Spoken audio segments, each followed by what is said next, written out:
just stand up strong. Think the truth about themselves to understand what went wrong. I know we can find a way. I know we can find a way. I know we can find a way to stand up, stand up, stand up.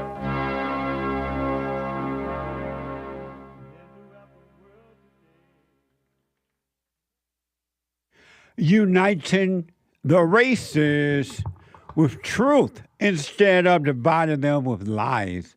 We're also rebuilding the family by rebuilding the man. I am Jesse Lee Peterson. Good morning.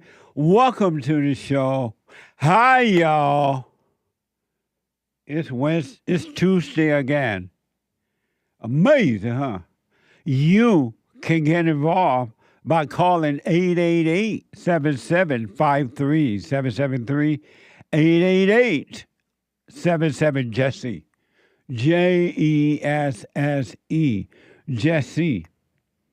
And my biblical question for this week is a doozy, and the responses have been interesting, both when I'm out and about and online. Interesting. At least some people are paying attention to themselves. Know thyself if you want to be free. And these questions are set up for that. They're not for everybody. Most people love their misery. So it's not for you. It's for those men and women who want to overcome their hell, their loneliness, their anxiety, their stress, all that stuff you can overcome. Why should anything upset you at all? Why should anything upset you at all? You ever wonder about that? Why should anything upset me at all? But you love being upset. Really? If someone try to tell you, hey, that's not normal, don't be upset, you think they're crazy. This is natural, you say. This is humor, you say. I love that video with that. Watching those people be upset. We have every way that you can watch and support the show listed on JesseLeePeterson.com/show. JesseLeePeterson.com/show. And if you're out and about doing whatever it is that you're doing, and you're like, oh, wow, I want to listen to the show live.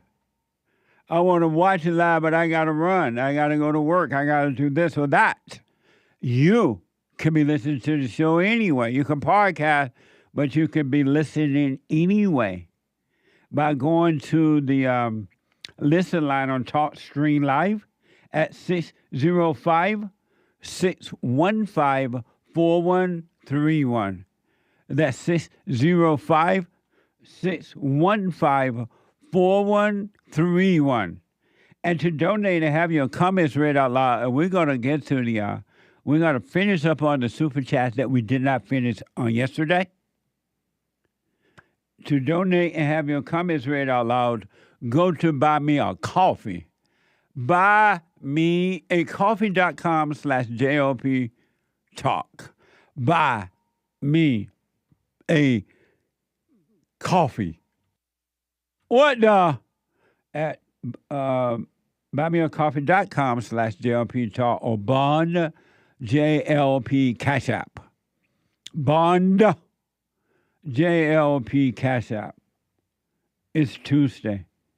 And one of my favorite days, not only because and just because, but because, because it is. It will always be Country and Western Tuesday. Bring back, oh, bring back my country to me. Amazing. Bring back my country to me. Who let the dogs out? Woo. Amazing. My country. Amazing. Amazing. My country lies over the ocean. My country lies over the sea. My country lies over the ocean. Oh, bring back my country to me. Bring back my country to me. My country is gone. I was wondering this morning as I reflected, has it always been this way? And maybe I was too young or too dumb or just couldn't see. Has it always been that way? And when I reflect, when you read the Bible and all that, and you read about the Old Testament, have you ever read the Old Testament? I've never read it all the way through, not like my producer, Derek. He reads the Bible every day and every night. Up and down, Bible thumper. But when you read the Old Testament, exactly what was happening then is happening now in my country and in the world. And it caused me to remember when Christ said, I came not to condemn the world, but to set you free from the world. So he came not to change the world. Isn't that amazing? He's going to leave you right in your hell.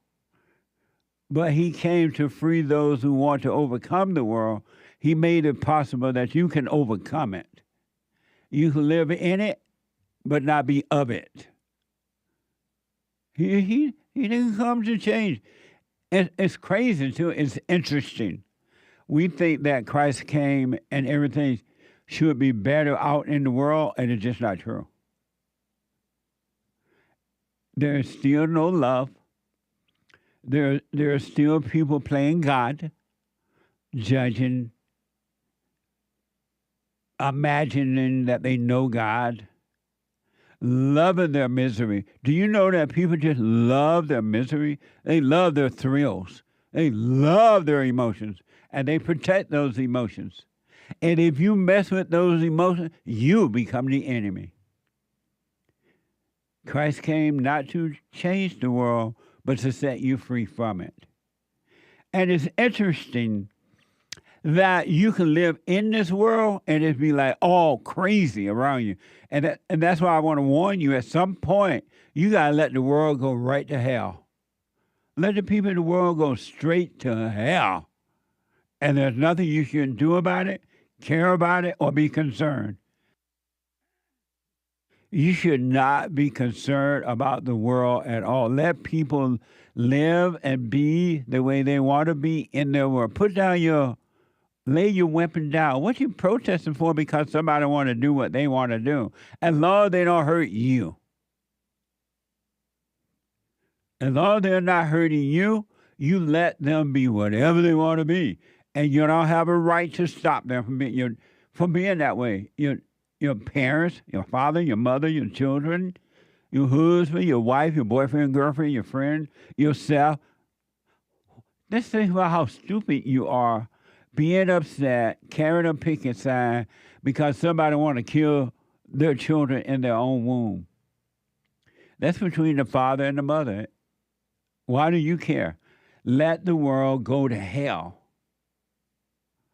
You can't change yourself, and you can't change others. The mere fact, smoke on this one. Relax, smoke on this. The mere fact that you think you can change someone else or yourself mean that you're lost. You're of the world, in the world of it, right in hell with everybody else. You can't change anyone, not even yourself. So let the world go to hell. And don't feel anything about it. Emotions are not necessary. They're not real. Matter of fact, they're evil, and you cannot trust an emotional person. an angry person, a nice person, an insecure person, a crowd person, or a social justice person, or a racist person, those who believe in racism. You can't trust your own family members. So why not just relax and work on you and have an amazing life? In spite of everything around you, you can be having an amazing life. Christ came that you may have that. In spite of the hell around you that's coming through other people, let people be the way they want to be. And don't you have any opinion about it. Doesn't mean you're agreeing with it. It's just that, okay. You want to wear a dress? Wear your dress. You want to wear a man suit, pretend to be a male? Go right ahead. That's you. Living your thrills, living your misery. And Grandpa, tell me about the good old days. The world gone crazy. And so I was wondering, has it always been this way?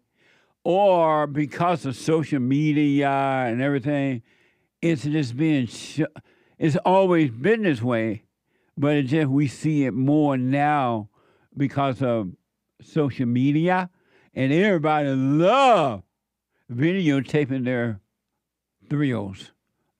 They deliberately make thrills to put them online. And so we're just seeing it.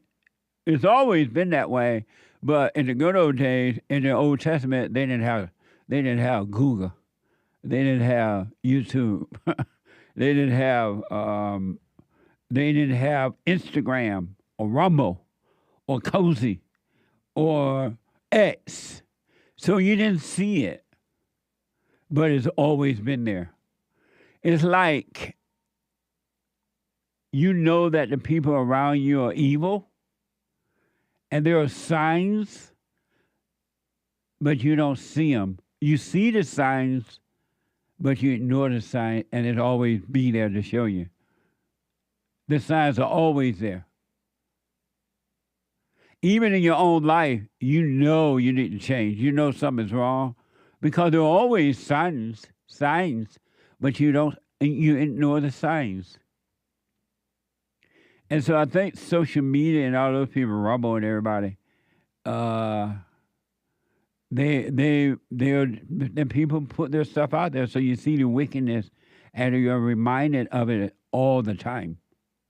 There are always signs. I want you to do this for the rest of this week, and then you could stop. You're not required to keep it. You're not even required to do it. It's just a suggestion to, hopefully, for your sake, you see what's going on with you. I want you to notice the signs in you that something is wrong, not with someone else, but with you. Notice the signs. The signs are always there. In a marriage, the signs are always there that something's not right, but you ignore the signs. And then when what you ignore goes down, you be wondering why? And then when you reflect, you realize, wow, the signs were always there. I know for a fact and without a doubt, the signs are always there inside of you, concerning you, and inside of others. But you ignore the signs. So the world has always been crazy since mankind, and it's going to always be that way. But you, as an individual, you are your own world.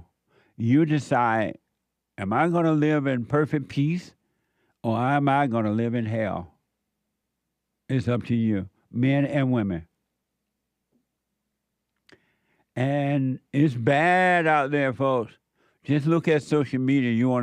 If you want to see what's going on, it's bad. You can't really go to big functions today.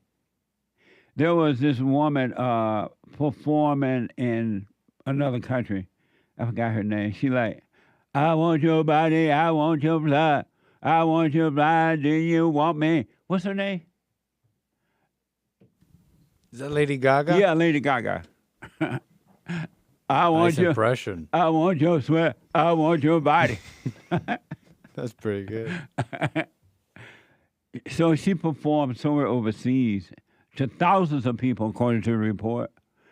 And there were people trying to blow her up, trying to commit a terrorist act in the performance. They were caught, thank God. And they were going to kill people at the event. Isn't that amazing? You can't go play anymore. Remember when going to an outdoor event like that was major. It was fun.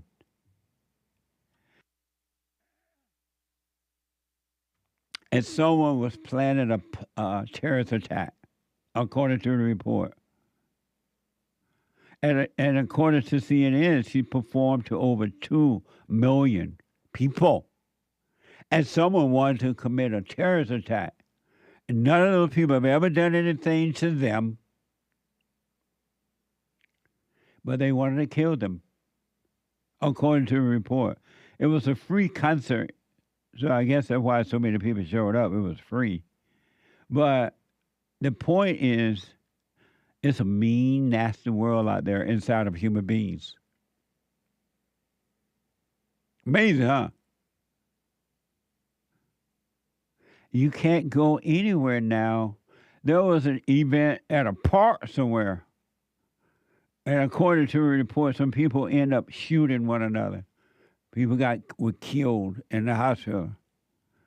And remember when we used to just go to a park and freely just be there barbecuing, throwing the football, or doing what you want, and you didn't even think about someone shooting or robbing you or carrying on in the park at the picnic. Grandpa tell me about the good old days. The world gone crazy. Here's another example of something that you never imagined. And again, this probably been going on all along since the Old Testament. We just didn't see it because we didn't have YouTube. And people, now they videotape everything. Everything. Did you hear that report that out of Newark Airport, that for a while the planes could not be located because the system broke down. The tile system broke down, and airplane was out there flying, and you didn't know where they were. Think about that. And then as a result of that, and then the destruction, according to the report, the destruction of the equipment, the employees took off leave, went on leave saying that they were depressed. They couldn't handle the breakdown of the system. So they took off work. This is hell on earth. I want to give, and then we were reporting on people going on a cruise. And they've started to allow black people to go on cruise with them, the white people. And the blacks are fighting on a cruise. Who fight on a cruise? Think about that. Who fight on a cruise? White people just trying to have a first-class life. They work hard. They get a good education. They work hard. They clean their neighborhood. They paint their homes. And then they work all forever, and then they decide, I'm going on a cruise. It's a white thing. A cruise is a white thing and not a black thing. That's why blacks are fighting on the cruise, because they don't know you're not supposed to fight on the cruise. They don't know you're not supposed to fight on a cruise. They fight everywhere, on the airplane, anywhere. And so they've been fighting on a cruise. Now the white people don't want to go on a cruise anymore. WCPO 9 is reporting. This is hell on earth, folks. There is a lie and there is the truth. And either you're on the side of the lie, which is evil, or you're on the side of the truth, which is good. You can't serve two. You can't serve both at the same time. You can't be from one to the other one. You're all the way on the lie, one with the lie, or you're all the way one with the truth. There's no in between. And I've said over and over and over and over again, white people, y'all need to consider and create a new township for yourself with new government, new justice system, new constitution, new police department, new everything, and then they cannot cross the line into your city, into your area. And it wouldn't matter that they're on the other side calling you racist or whatever. They can't get in. They can't get in. That's what happens when you create a new system within yourself. The new kingdom, no one can get in. They stand on the outside, right at the gate of the new heaven, the new world inside of you. They're right at the gate yelling at you, and they're trying to get in, but they can't. Isn't that deep? This is the family of an 18-year-old Ryan Hinton, who was fatally shot by a Cincinnati police officer on Thursday, May 1st. These people held a press conference on Monday to express their love for Ryan. We love Ryan, they say. And to raise questions about the death of Ryan, of course. Watch this from WCPO9.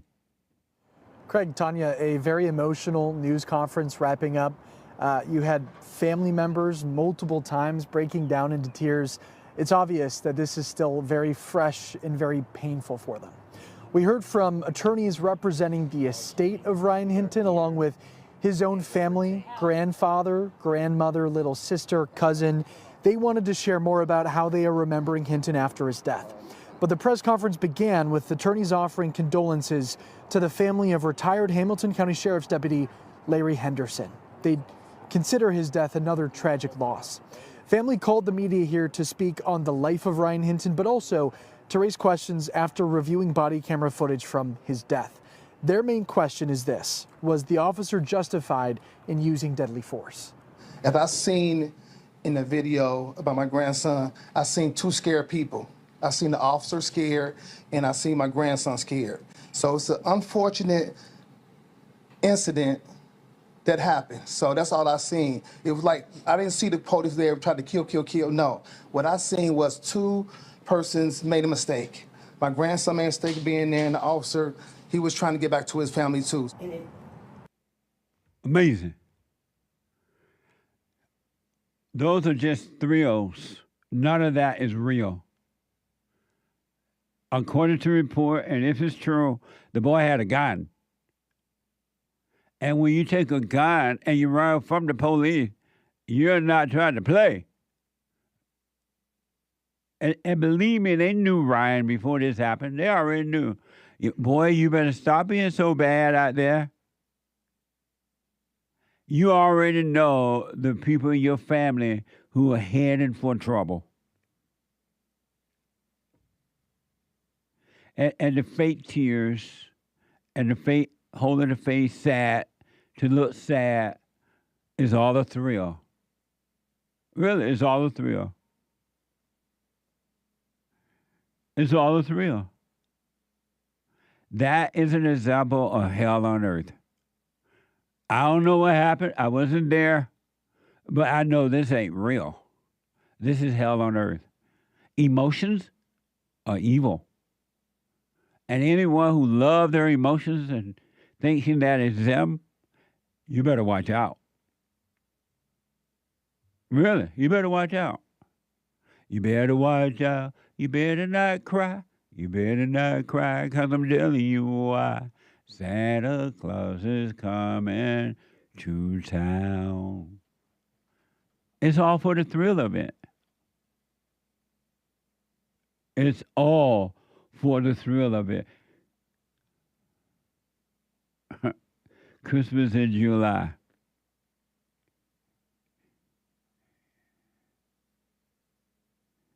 He up there talking about two people made a mistake. Two people made a mistake. Where did the office make a mistake? Looked like he was doing his job.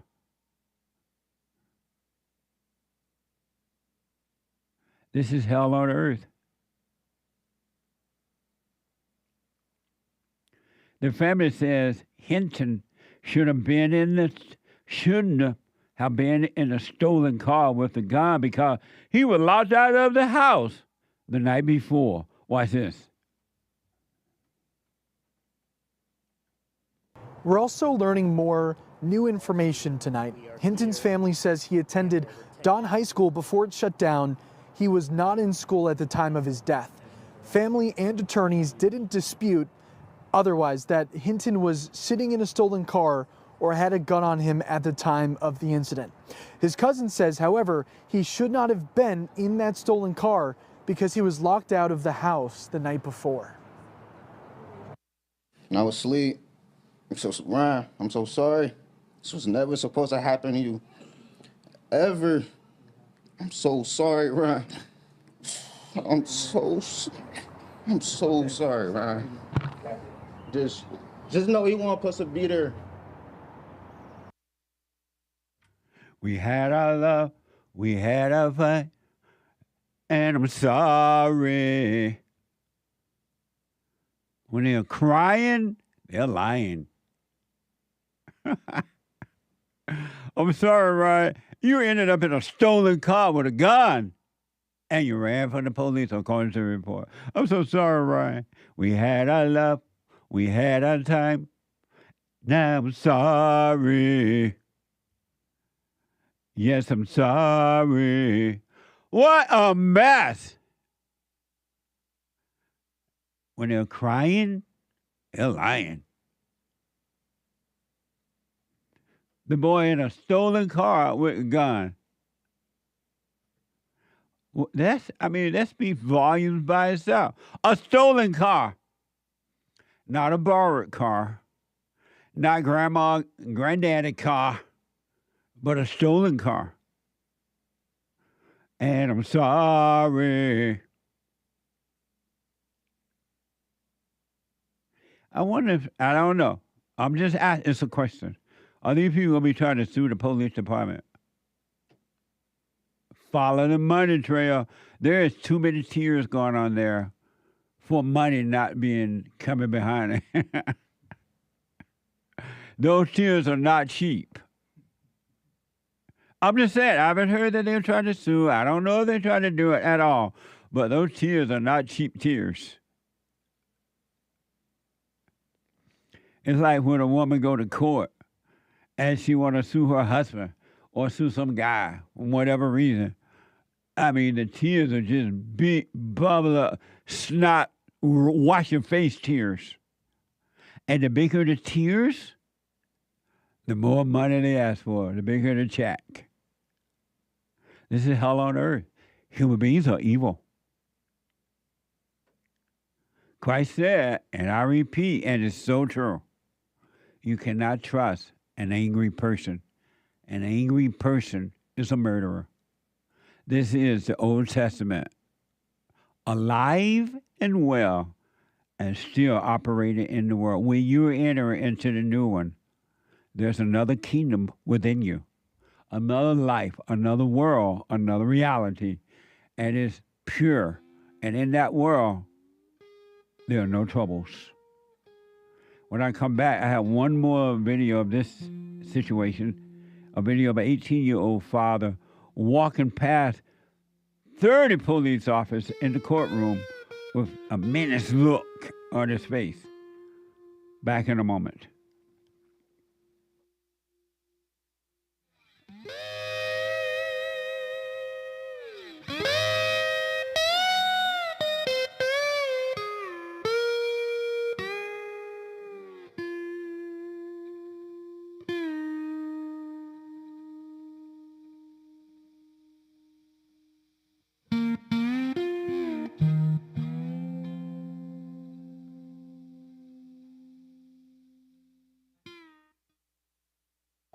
I just want to say thank you for everything that you do.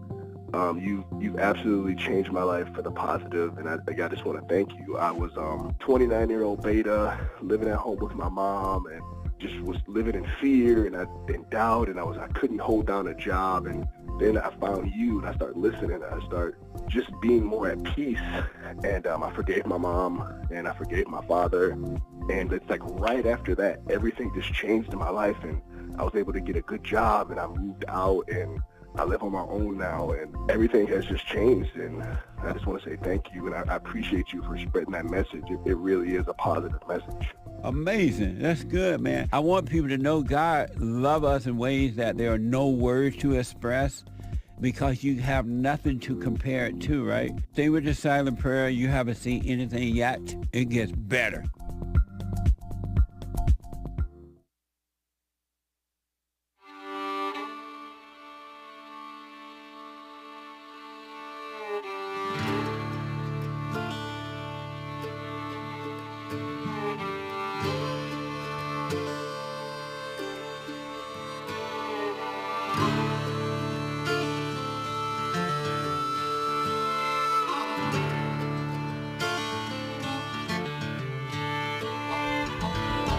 Lord, I was born a traveling man, hanging around and doing the best I can. It's Country Western Tuesday, 888-7753-773. Quick announcement.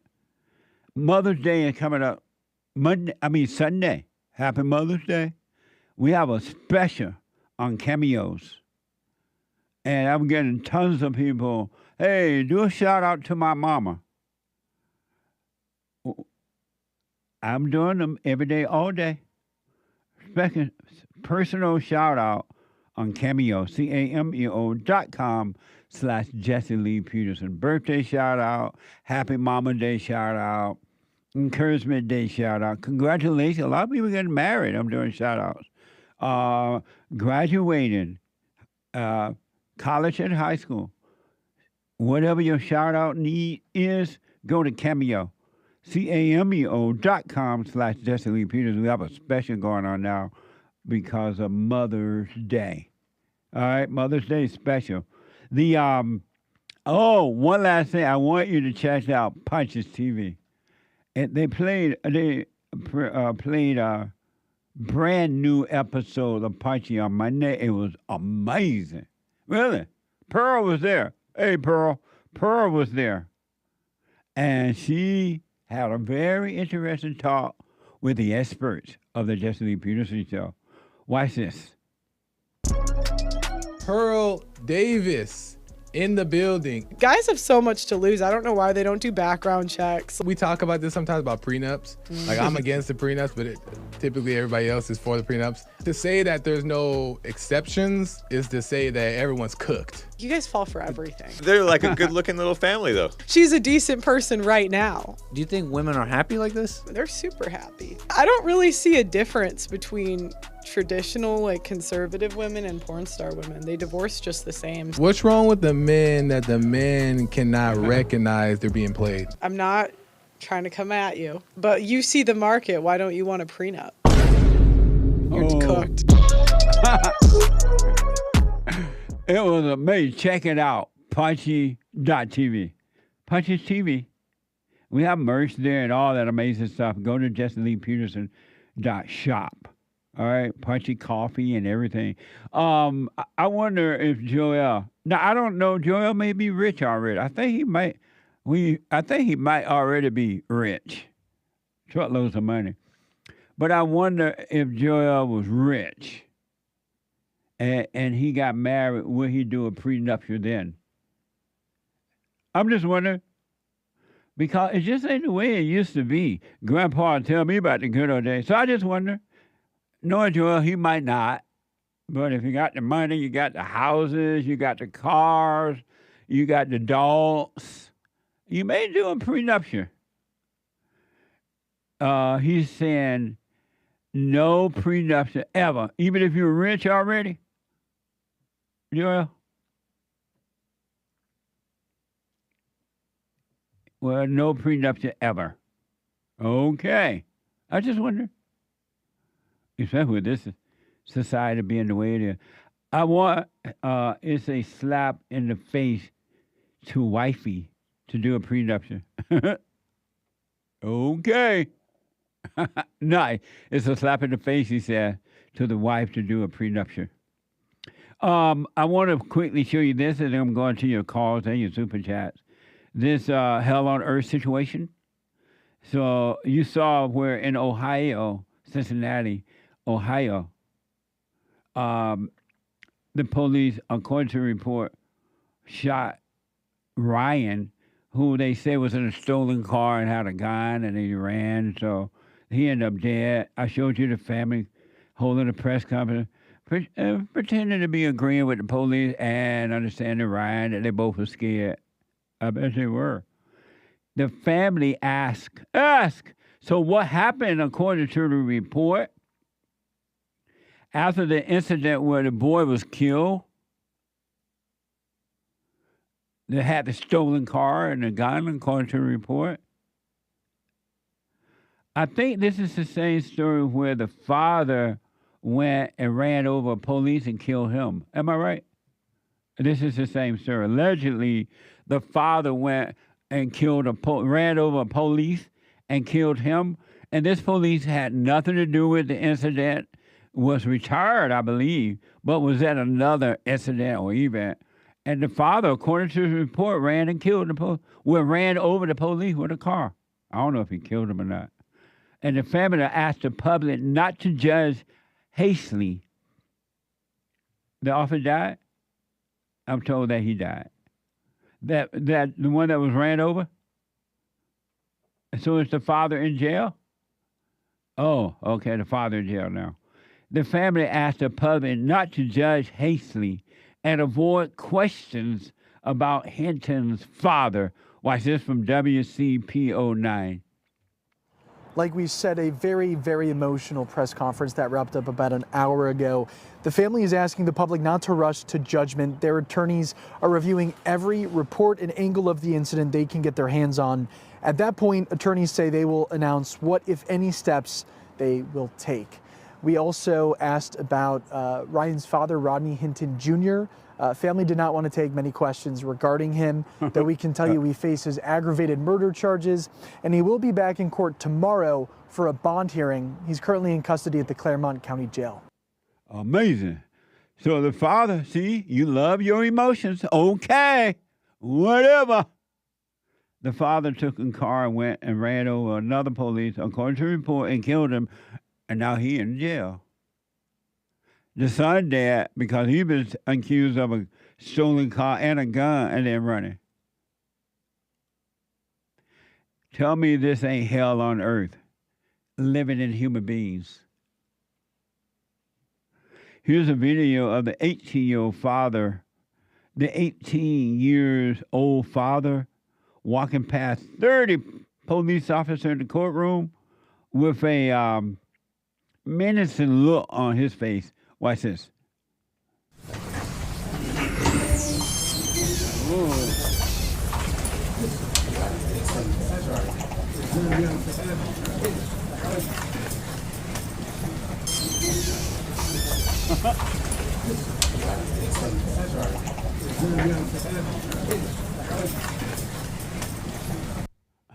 You looking at that's right. I did it. Whatever. Okay, protect your emotions. This is what's happening on earth. Emotions. If you can test this. If you didn't have thoughts, you would not have emotions. You wouldn't have emotions of love or hate. You wouldn't have emotions if you didn't have thoughts. So why do you think emotions are necessary? Why would you want to protect evil and call it good or necessary? Look at this man. He walking through that little, I'm bad, I'm tough. Yeah, I did it. And the family, the whole press commentary, don't make any hastily decisions. They should have told the boy, don't walk through the court looking like that. What the? Look like you sorry. Don't be looking like you bad. It's interesting, too, to hear black people say don't make hasty decisions. That's all they ever do. make this hasty decisions, especially when it concerns whites, but not only.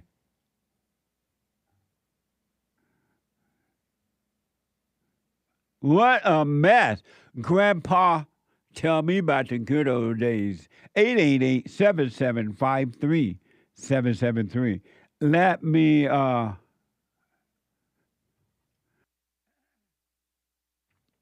go to Stuart out of Maryland. Stuart, welcome to the show. You're on the air. Jesse Lee Peterson, great day in the morning. How are you, sir? All is well, Stuart. Jesse, we spoke last Thursday, and I was sharing with you that I had forgiven my mother, and I was proud of that, and we had a conversation. I listened to you Friday morning, and you were talking this past Friday morning on the 2nd about a men's forum or something that you had the night previously.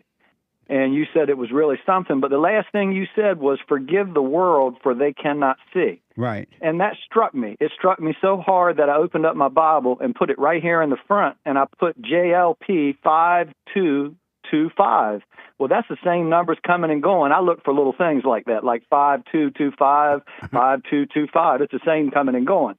But either way, I just wanted to let you, if you would, expand upon that if you feel like it. If you don't, to say you don't. But if you do, do. What were you meaning? Now, forgive the world, for they cannot see. What do you think about that? What do I think about it? Yeah. Honestly? No, lie to me. Say again? No, no, brother. No, seriously. Forgiveness. I was raised up that you just go tell somebody you're sorry and they ultimately forgive you and everything will be all right. But that's not what the Bible says. I know it's not Bible Thumper Thursday, but I'm going to have to hit it here. Right on. If your brother or sister sins against you, rebuke them. If they repent, forgive them. See, that's the thing that we've left out, is the rebuking part. In other words, you're supposed to just ultimately forgive people. Well, no, the Bible says that they got to repent. They got to say they're sorry. And even if they sin against you 7 times a day and 7 times come back saying, I repent, you must forgive. So what do I think about it? Back to your question, which you asked me. Yeah. Forgive the world, for they cannot see. Yeah. I've been doing the silent prayer for a year now. Nice. And I guess what you mean is that they can't see. They don't know what's going on. They're lost. I guess they're caught up in their own emotions, from what you normally tell me. But no, I'm asking you, what did you mean by that? Because it hit me so profound, I wrote it in my Bible. Right on. But let me ask first, just to get a better understanding, and I will respond to the question. Yes, sir. Do you believe that we should forgive them they cannot see? I believe that if I don't forgive them, that I won't be forgiven. That's what I was taught even as a little boy in Sunday school. Right. But when I get to the Bible, like I just quoted you, they've always left out the repent part. See, if you could offend me right now, Jesse, and go away, but if I didn't rebuke you, you would never know that I offended you. How would you know to apologize? Just like forgiving your mother and father, well, they didn't come to me and apologize for their actions. I know that they did wrong, and you pointed that out, and that's what I needed to do, and that freed me, and I agree. But they didn't repent. Do they need to repent in order for you to forgive? I don't know. That's why I'm confused from what the Bible tells me from what I'm listening to you. That's where my confusion lies. Oh, right okay. There. And so let me go back to the original question. Do you believe that you should forgive the world because they cannot see? I believe it. Yes, sir. Because yes. Remember Christ on the cross, what did he say? Forgive them, for they know not what they do. Right. They can't see. And forgiveness means don't you judge them. Don't be mad at them. Don't be hateful. They cannot see. They can't help it. Don't you? So if my neighbor... I'm sorry. Go ahead. I didn't mean to step on you. Go ahead. No. So that's all I got to say. You're supposed to... They cannot see, so you don't judge them. You don't have any opinion about it. And it doesn't mean you're accepting wrongdoing. You just don't judge because you understand. Forgive the world, for they cannot see. They don't know what they do. They're lost in their emotions. They're living in their imagination. You're saying these people out here just absolutely are blind. Yes. They're blind as a bat. Absolutely.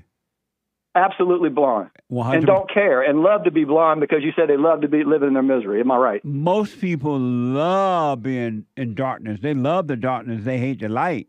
And then there are those handful, those few who love the light, and they just don't know how to return to the light. And once they hear about the light, how dare I get the phone out there for me? Once they hear about the light, they return to it. But most people don't want it. And what's going to happen if they don't ever find it? They're gonna stay in the hell that they're in. They're gonna live in that hell on earth. And when they drop their bodies, they're gonna be in eternal hell with no way out. And they're so caught up in what they're doing here that they don't even want to hear that. They can't see that. They can't see past the woods for the trees. They didn't want to see it when Christ walked the earth. They definitely don't want to see it now. Christ said only a few will find that straight and narrow path. Even some people get on that path, they're going to get off because either believing the lie that this is too hard, this is taking too long, it's too rough, I can't do this, or they'll be distracted by their so-called friends or family member who tell them, why are you doing that? That's not working. Don't do that. And they'll get off the path. Only a few will get on there and just go all the way with it. A handful. Well, I'm on the path, and I'm on my way, brother. I'm not steering from it. I'm not going to steer from it. Do you see the hell in you? Did I see it? Do you see it? I'm hoping that I'm trying to get rid of it. Do you see it? Yes, sir. And what does it look like? Look like what my mother looked like. My mother, even people that knew my mother and know me say you're just like your mother, and it's terrible. It's terrible to hear. It's terrible. Yeah. It's terrible to hear. Yeah. I told you last week we were talking. My mother's the one that when we were going to the court to see if I wanted, my dad wanted visitation. My mom said, "I'll make your life a living hell all the way on the ride if you get up there and tell that judge that you want to see your dad." I remember that. I told you that? It was bad. I mean, that's something to carry for a little child that wants to see his daddy. That's pure But evil. anyway, no. You asked me a question. I don't mean to get off of it. Okay. You asked me, do I see the hell in me? Yes, I do, and I work every day to try to quell it, to try to put it down, to try to know that it's not real. It's just thoughts. It's not real. By doing what? But what do I do? Yeah.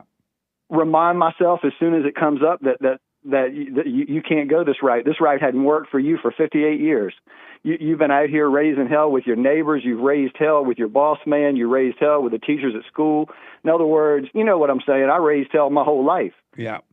So you got to do, though, because it sounds like you want to overcome it. When you see anger, when you see judgment, when you see loneliness, when you see fear, all you need to do is see it. Be aware of it, live with it, stay with it. Just don't call it you. And the spirit of truth will destroy those emotions which are evil. I can feel it coming away from me because I'm not as quick like I used to be. If somebody comes and says something to me foolish or something, I stop. I'm not quick like I used to be, and my tongue's not as quick. Yes, absolutely. But I can still feel it. I don't feel it as strong. Right. I don't have the. But it's still there a little bit. I still have it to deal with. I still have it to conquer, if that makes sense to you. And when you're feeling it, don't call the feeling you. You do feel the pain in your body because you didn't catch it, the thought. So it's in your body, but it's not you. You're not your body. And those feelings that you're having are not yours, and they are not you. Well, you've been blowing these guys' minds by asking them who they are. And I've been listening to you ask some of these jokers who they are. You asked a boy the other day, he didn't know what to say to you. I mean, and I thought to myself, what would you tell Jesse, who are you? And so who are you? Brother, I'm really struggling with that. I hate to tell you that I don't know who I am at 58 years old. I know that I'm a work in progress. I know that I am trying everything I possibly can to get straight in my mind and my heart. Who am I? Right. I need you to help me. Help me with that question, if you will, please. And so who are you? I don't want to be that dude that listened to me here the other day. Who am I? No, who are you? Who am I? Who are you?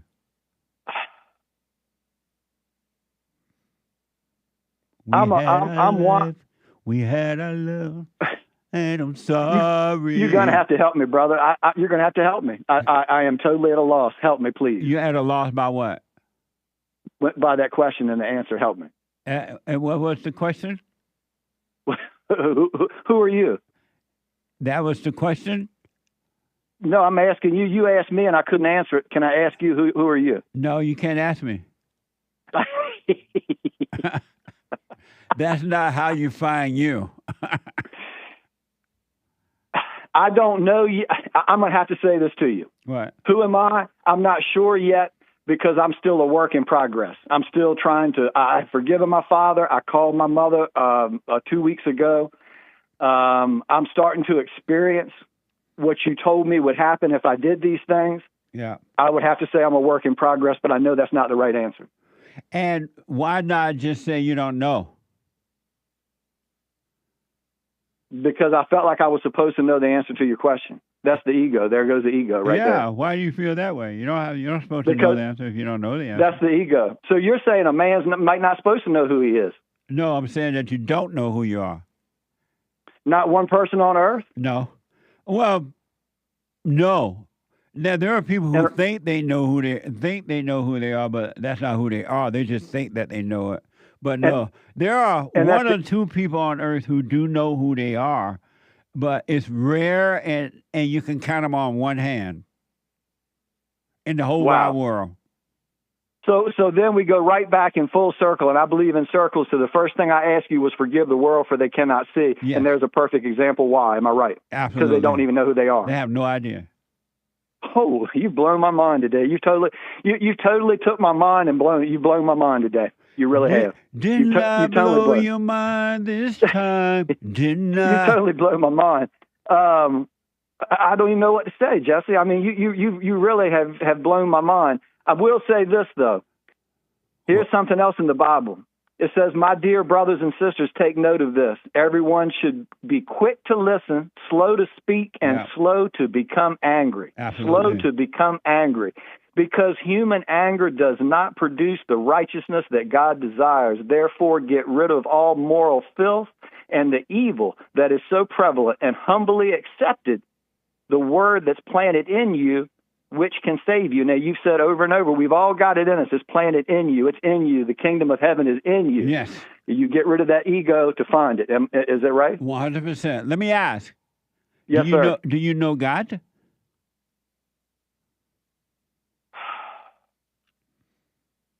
No. Nice. You're on your way. No. You're on your way home now. If I told you that I did, it would be my ego, and I'd be haughty. I'd be haughty to say that to you. It'd be a good word, haughty. No, I don't know it. Well, I want to know it. Well, you stay with the silent prayer. You watch the thoughts. Let go every idea that you have about God, everything you've ever read about God. Don't hold on to any of that, and you shall know the Father, and the Father will know you. That's a beautiful thing, Jesse. That's make my goose pimples run down my arms. That's beautiful, brother. That's beautiful. That's a beautiful thing. And you stay with it. There's people that need your help, but I appreciate you expanding upon that. Just to recap, just so I can get my mind right, you're not supposed to know who you are. Hold on, bud. Hold on, Stuart. Hold on. Let me take a break. Let me take a quick break. Hate news, not the fake news. 2 more hours ago, when I come back, straight to the phones.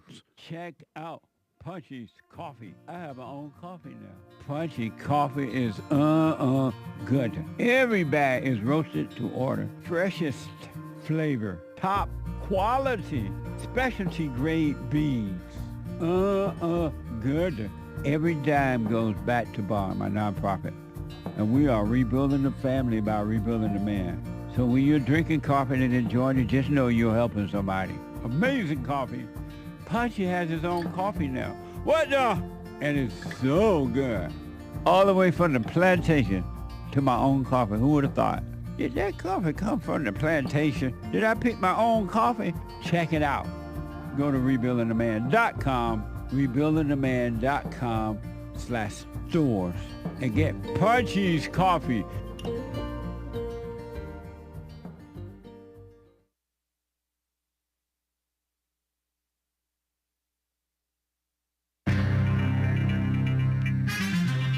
A whole lot of mess. mess going on in the world. This is the end of hour 1 already. It is Country and Western Tuesday, May 6th, AD 2025. There is one line open. You can call in right now, even during Hake News, Not Fake News, to get on hold to get on air with JLP in this coming hour. Hang tight, callers and super chatters. We will be reading your super chats on Rumble, on YouTube, and pilled.net, on other platforms, buymeacoffee.com/JLP Talk, and elsewhere.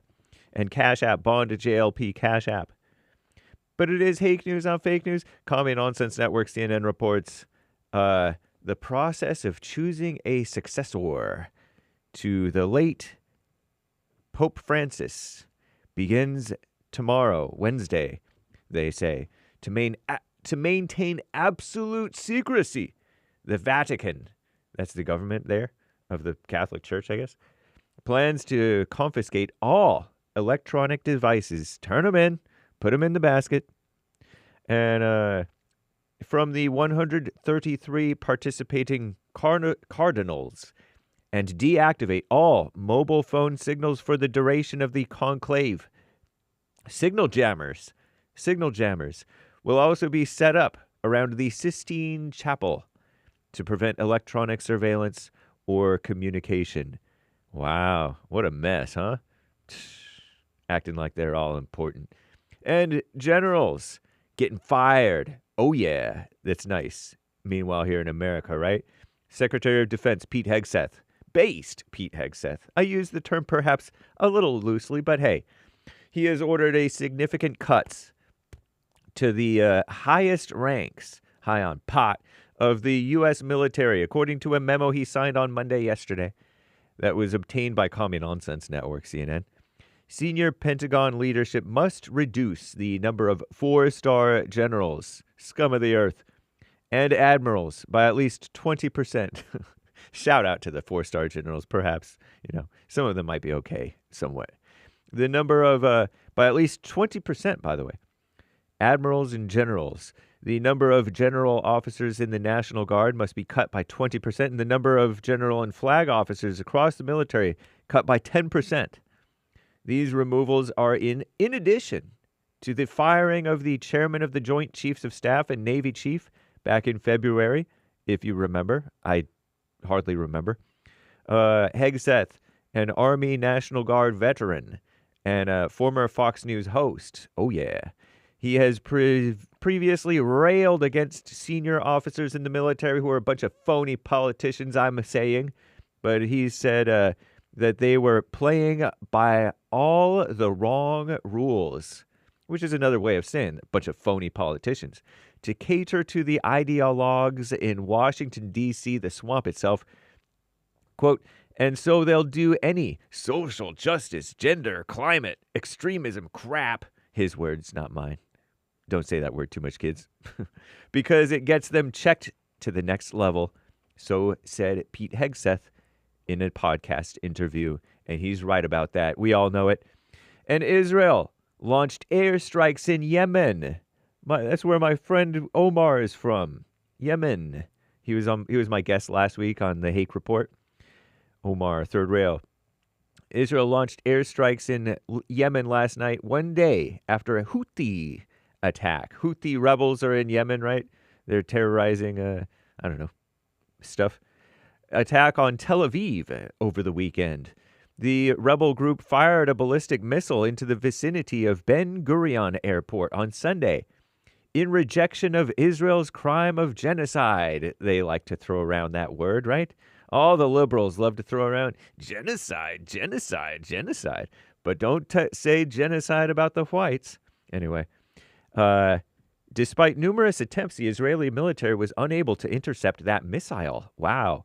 No one was injured or killed in that attack. Appears to be the first time Israel's international airport, one of the most heavily protected sites in the country, was successfully targeted by the Houthis. Well, they're just not just some scrappy rebel. They're pretty effective somewhat. Anyway, I'm James Hake. Now back to the Jesse Lee Peterson Show, Hour 2.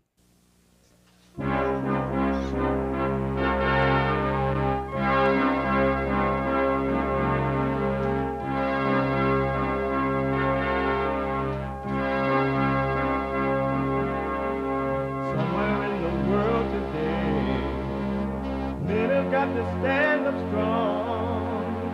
Ain't the truth about themselves to understand what went wrong. I know we can find a way. I know we can find a way. I know we can find a way to stand up, stand up, stand up.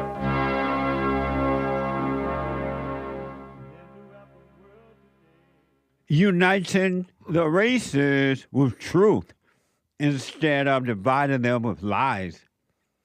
We're also rebuilding the family by rebuilding the man. I am Jesse Lee Peterson. Welcome to the second hour of the show already. What the? You can get involved by calling 888-7753-773. 888-77-JESSE. And my biblical question, why should anything upset you at all? Why should anything upset you at all? Why? We have every way that you can watch and support the show listed on jesseleepeterson.com/show. And thank you all for your support. I appreciate it. Got a lot of work to do, and you have been helped, and now you're helping us help others. Thank you. And if you're running around, happy Mother's Day come Sunday. You're running around, whatever you're doing. You can be listening to the show. You can podcast, but you can be listening on your iPhone or iPad by calling the listen line on TalkStream Live at 605-615-4131. 605-615-4131. And to donate and have your comments read out loud, go to Buy Me a Coffee. BuyMeACoffee.com/JLP Talk or Bond. JLP Cash App. It's Tuesday. It's the second hour already. It is Country and Western Tuesday. Bring back, oh, bring back my country to me. Bring back my country to me. What the? Who let the dogs out? Woo. Amazing.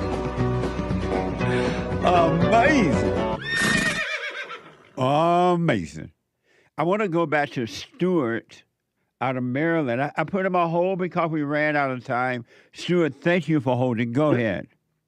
Jesse, I just wanted to recap because you hit me with so much knowledge this morning. And it looks like no, and no. I took notes. No, I do not know who I am. No, I do not know God. And no, the world cannot see. Is that the truth? Yes. Yeah. No. It's all no. All right, let me ask you this. What happens if I got in a car accident, died today, and I still don't know myself? I'm not going to be judged for that either. I mean, what I'm saying is you've blown my mind this morning that I don't know myself, but no, I really don't. I know the person who was living the life that I've been living, but that wasn't no good. It wasn't much to him. He was living in his ego, big ego. But I'm asking you, when will I know who I am? Or might not ever? Will, no. You, if you stay with it, you stay watching the not you. You're not your thoughts. You're not your emotions. You're not your body. You're not your reputation. You're not this or you're not that. If you stay with that, you will know you. All that. You'll find when the illusion disappears, the real you will appear. Well, it's coming because I'm calmer. I can tell you that I'm calmer with these people. Yeah. I'm not as aggressive with them. I'm calmer. Yes. You said that I know God, and I didn't take me long to think about it, and no, I don't. And that's something. What's your feeling on that, or do you not want to expand upon that? No, you are admitting you know him, And because you're admitting, you will know him. Really. Oh, I see what you mean. Yeah. I see what you're saying. I see what that makes perfect sense. Most people would Now, tell you that they do know God, and they don't. And people will run around here and say they know themselves well, better than anybody else could know them. I've heard people say that, and they don't know what they're talking about. Right. They don't know themselves at all. All right, one more. The world can't see, but forgive them, even though each and every one of them can't repent. They're speaking different languages. I wouldn't be able to understand them if they did repent. So what you're saying is forgive them, even though the Bible says they need to, if you rebuke them and they repent, then forgive. You're saying forget the repent, go ahead and forgive these people and be done with it. I'm telling you that it's not even your concern at all whether a person repent or not. You shouldn't even give that a second thought, a first thought, second thought. It's not your concern if someone repent or not. So once you free yourself and separate yourself from your ego, your thoughts, and your emotions, it won't make a bee diddly damn. It won't make a dog. It won't make any difference whatsoever what they do. You're saying whether they repent, whether they jump in circles, it won't make any difference what they do.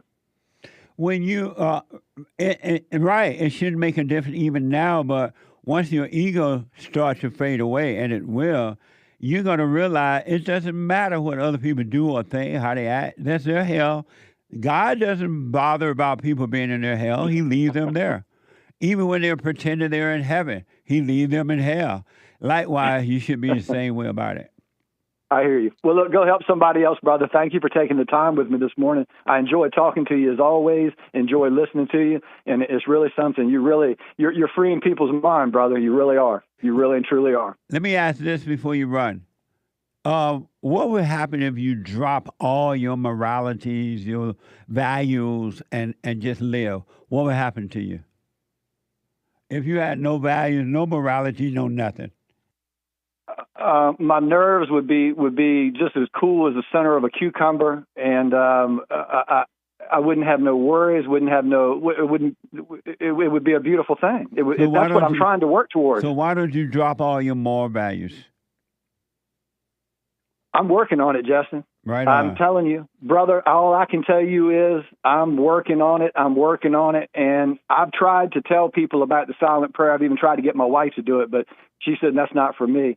And I knew right away she just doesn't have, what's the word? Not the patience. They don't have the fortitude to work on themselves, and some people just don't have it. She's telling you that she loves her hell.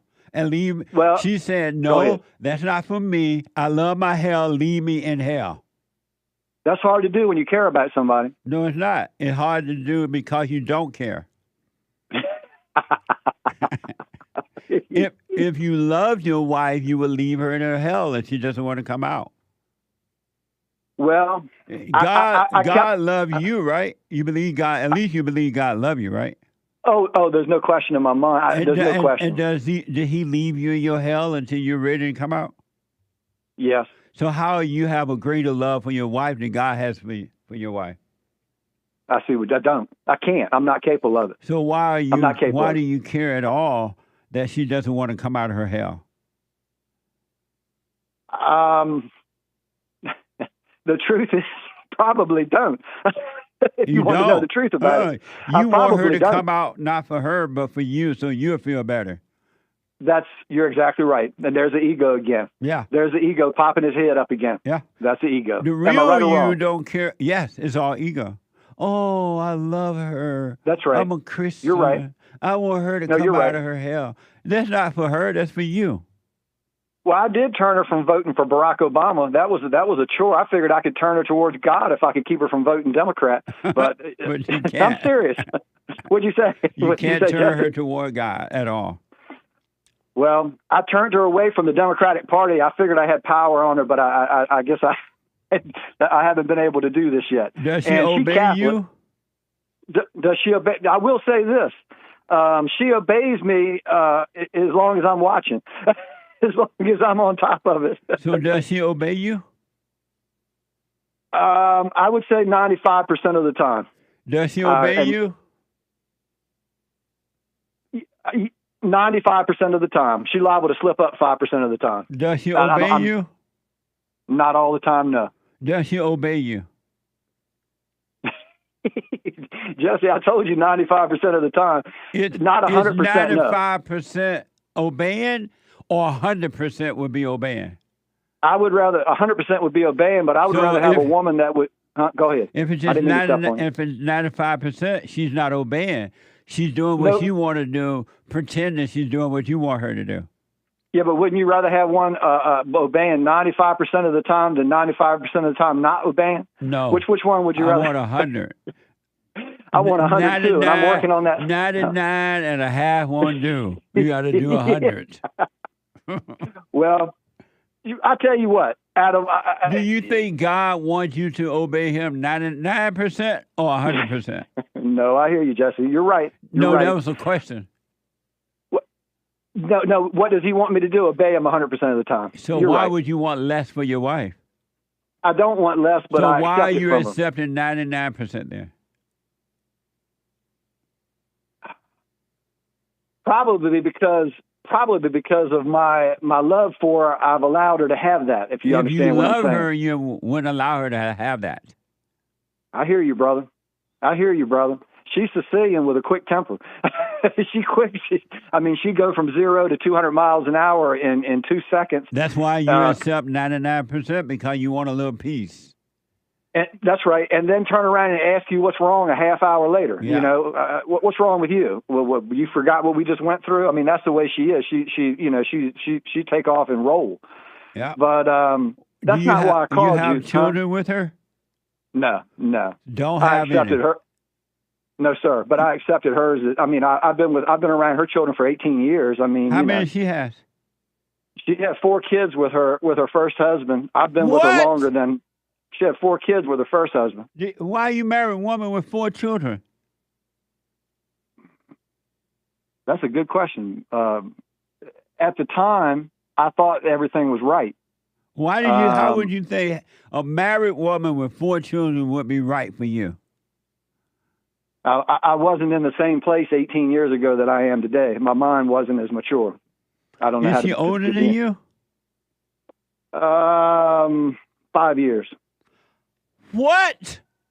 5 years. That's bad. So you married a married woman with 4 children, 5 years older than you.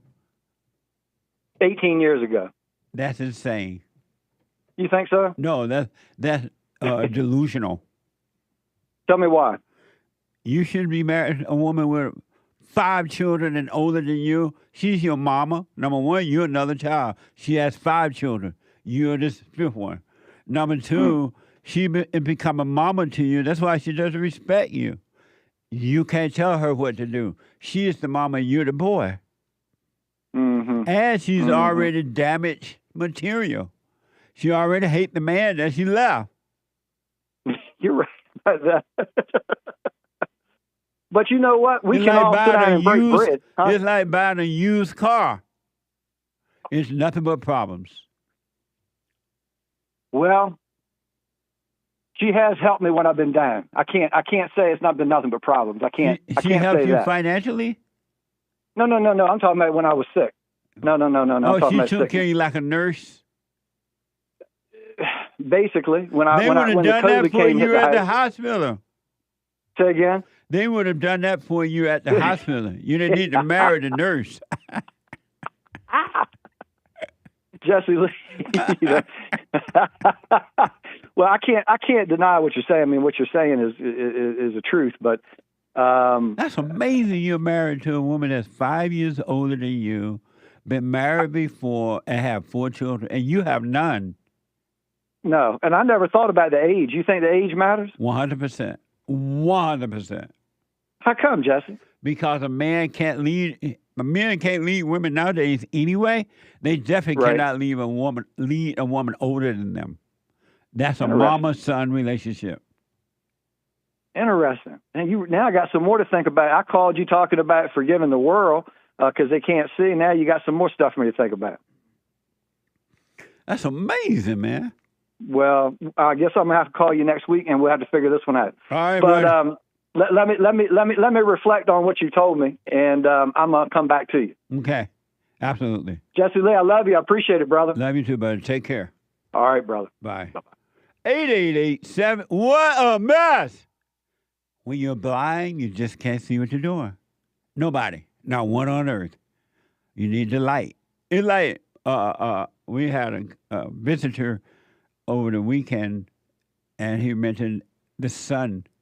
If it wasn't for the sun, we can see, right, how the sun, everything is reflected of the sun. That's how the light is inside of you. You have the light, you can see. 888-77 Jesse. Lisa, excuse me, a first-time caller out. Our first-time caller out of Georgia. Georgia, on my mind. Hey, Lisa. Hey, Jesse. First of all, I love you. I love you I back. watch you every morning.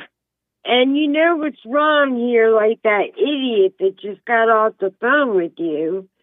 He's probably not worthy enough for a woman to be obedient to. I'm 100% obedient to my husband.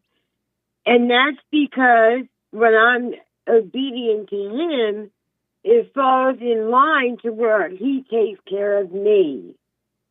And how old are you? And then we take care of each other. How old are you? We take care of each other. I'm 50 now, and he's 60. Well, you're from the old school, that's why. That's right. And I'm trying to say that's when I hear you get into these arguments, and it's like, it's not even worth it anymore. They're so far gone. Well, they are.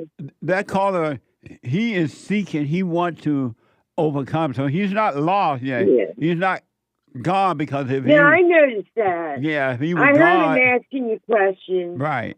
So he was right. As long as they're looking. Yeah. As long as he's trying to get answers, that's all that matters. Absolutely. Absolutely. And I'm like you. I don't believe in the liberal women. I believe that we were born to bring up our men to be strong, to take care of us, and for us to live in a harmony in this world. Yes. Absolutely. God did not create evil. Human created evil. And I think people do not understand this. Yeah. They're lost, Lisa, they cannot see. And there are a handful of people who are waking up, though. And those are the ones we're trying to point the right way back to the Father. And that's all we can do. I'm the same way with my children every day. I have to tell them the same thing. Right. You have to be so resilient. Yes. With you have to, or evil can sneak in. But I don't have nothing to. I just wanted to tell you I love you. You're educated, and you're doing the right thing out there. Keep doing it. I will, Lisa. Thank you so much. Amazing. I appreciate it. And happy Mother's Day. Amazing. Thank you. Amazing. Thank you. Bye now. Bye, babe. All right. Amazing. Super. Let me go to Ralph, and then we'll get to the super chat. Ralph, welcome to the show. You're on the air. Hi there, Jesse. How are you? All is well, Ralph. God bless you. Thank God you. Bless you. Been listening to you a while, but this morning you brought up something that I have witnessed my entire life, and pertaining to minority communities, how they interact with law enforcement, and the consequences of those actions. And I witnessed it several times throughout my life when I lived in the Big Apple. And I think there's two components that sadly consistently get missed. Okay. The first component, especially for the younger youth, be it black kids, Spanish kids, doesn't matter. The first component, even white kids, some of them are dumb as rocks. They do not think about what they have instilled into the officer they're confronting the moment they confront. They don't stop and think about what that guy has went through throughout his day, throughout his week. And how on edge that man is the minute he puts his uniform on to begin with. That's the first component that is sadly missed. The second component I feel that just magnifies the problem is they all want to be 10 foot tall and bulletproof. And they get that from the immediate peers around them. You know, whether the father is at home or not, whether it's their uncles, whether it's their buddies, it doesn't matter. Nobody sits down to them and tries to explain to them the consequences of trying to be a Superman. If they had decent parents, because all these kids who are doing these things, they're coming from no good parents. Bad parents produce bad children. If they had decent parents, would they be seeing life a little differently? You know what, Jesse? I think you're 100% there. And if it's okay, I'll use my own personal example. Okay. All right. And you've talked about giving forgiveness to your mother and your father. And you know what? Both of mine are no longer around, but I gave my forgiveness to God as best as I could. Right on. Right. I couldn't call them up and right tell them to their face. You know what I mean? Yes. So my father, he was a troubled man, a very troubled man. Went into Vietnam when he was really young, did 4 years in country, came out of that. But if I look at his backstory before even he went to there, to become even more messed up than he already was. Right. I look at his mother and father, right? My grandparents on his side. Absolutely. And how atrocious they were to him. That's what I want veterans to know, is that they're already screwed up before they go into the army, the military. And so they're already reactionary. They already react to situations. So when they go into the military, they'll just continue to overreact. And that's what is traumatizing them. But if they never overreacted, they'll be fine. So your father was already screwed up before he went to the army. You're 100% right. And the reason most of them go to the Army or the Navy is because they were screwed up and they're trying to run away from something that they don't want to deal with anyway. Yes, absolutely. So that's a whole other matter that we could probably spend an hour talking about. But the one thing my father did do, besides his many faults, the one thing my father made sure to instill in me was to think before you act. Yep, absolutely. And I thank God for that gift. I really, really do. Because I spent my whole life as one of these angry young guys. You know, you talk about the not you. Yes. And please don't even ask me who I am, because I'm just starting to try. I'm 53 years old. I won't. Right? I'm 53, and I'm just trying to figure who I really am out, because I don't know who I am. Right on. Right now, all I know is I'm a lost soul trying to find his way back to God. That's all I know. Right on. Amazing. But that being said, you know, and living in New York, you can imagine the friends I had, the people I was surrounded by. You know, the one thing I always did was think, not just act or react. I always thought about it. And again, to me, that's probably one of the biggest blessings that God himself gave me, was that I had that knowledge at least. Because that's why I'm still 50, you know, I'm 53 now. You know what I mean? I made it out. Right on. Oh, amazing. So God's got a plan for me. Nice.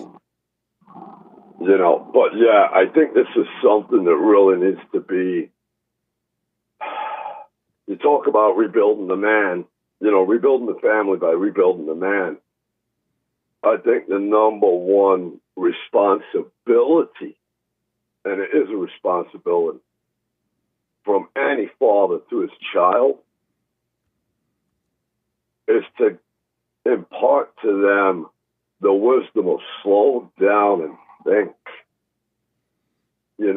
Think before you act. That's for sure. That's just it. That's just it.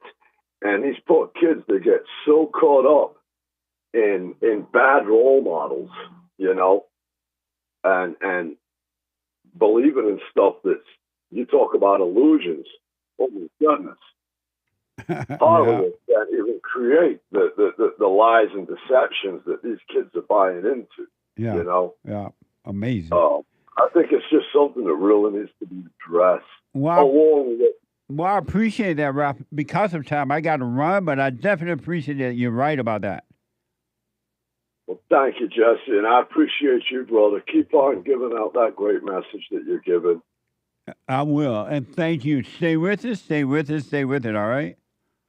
You got it. Thank you, brother. You have a blessed day. You too now. Amazing. 888-775-3773. Let me go to Jerome out of New Jersey. Jerome, welcome to the show. You're on the air. Hey, Jesse, how are you? All is well. Yeah, so I called. I wanted to know if you could help me with a question that I've had for a long time. I'll try. And do you know where God comes from? Yeah. And where is that? Nowhere. He came out of nothing.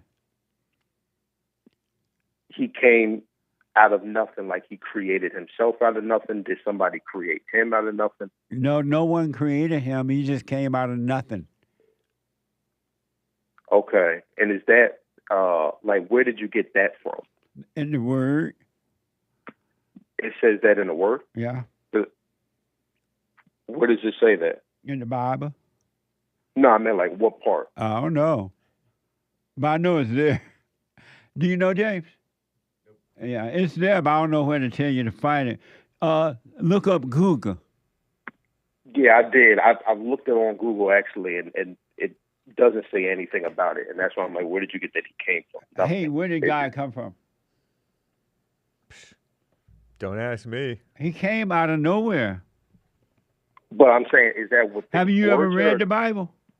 Yes, I have. Oh, and you never seen in the Bible where God came from?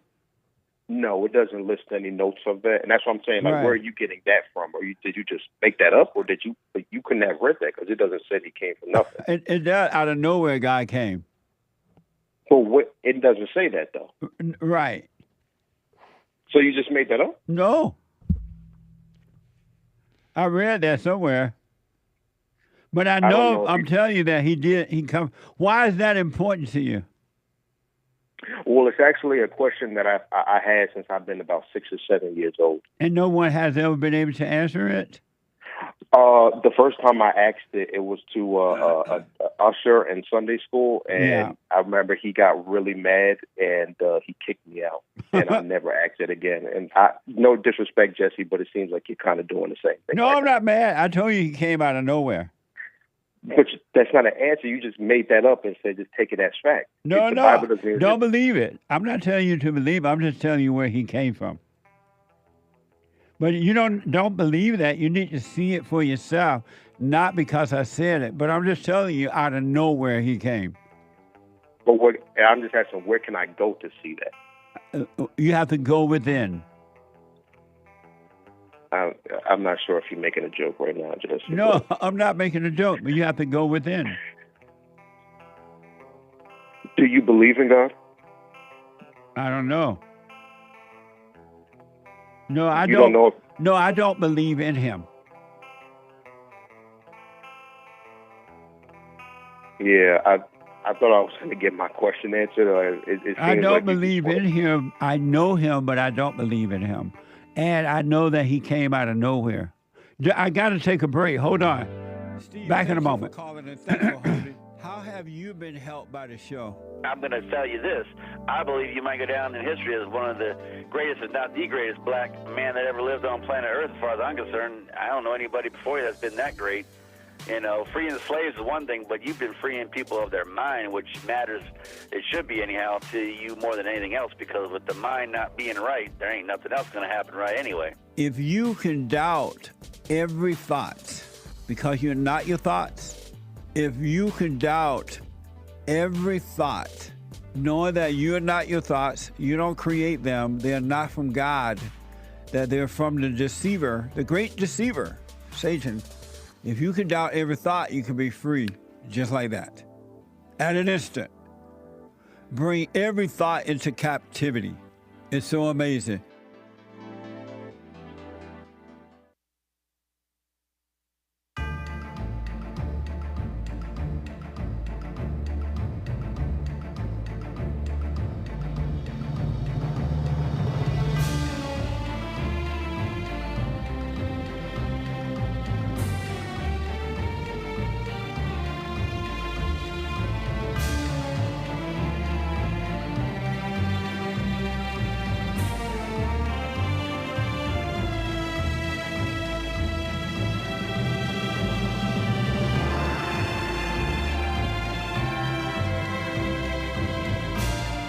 Okay, Mother's Day is coming up Sunday. We're going to have an amazing conversation on Sunday about mothers. It's going to be amazing. Sunday Fellowship at 11 a.m. Doors open at 10:30. What else? The Hake Report is coming up. Go to rebuildingtheman.com/church for more information, all right? rebuildingtheman.com/church. The Hake Report is coming up at 9 a.m. from 9 to 11 a.m. And then Joel Friday TV. He black. Joel Friday TV at 11 a.m. Pacific time. And then the American Anchor Baby. The American Anchor Baby at 12 noon. All right?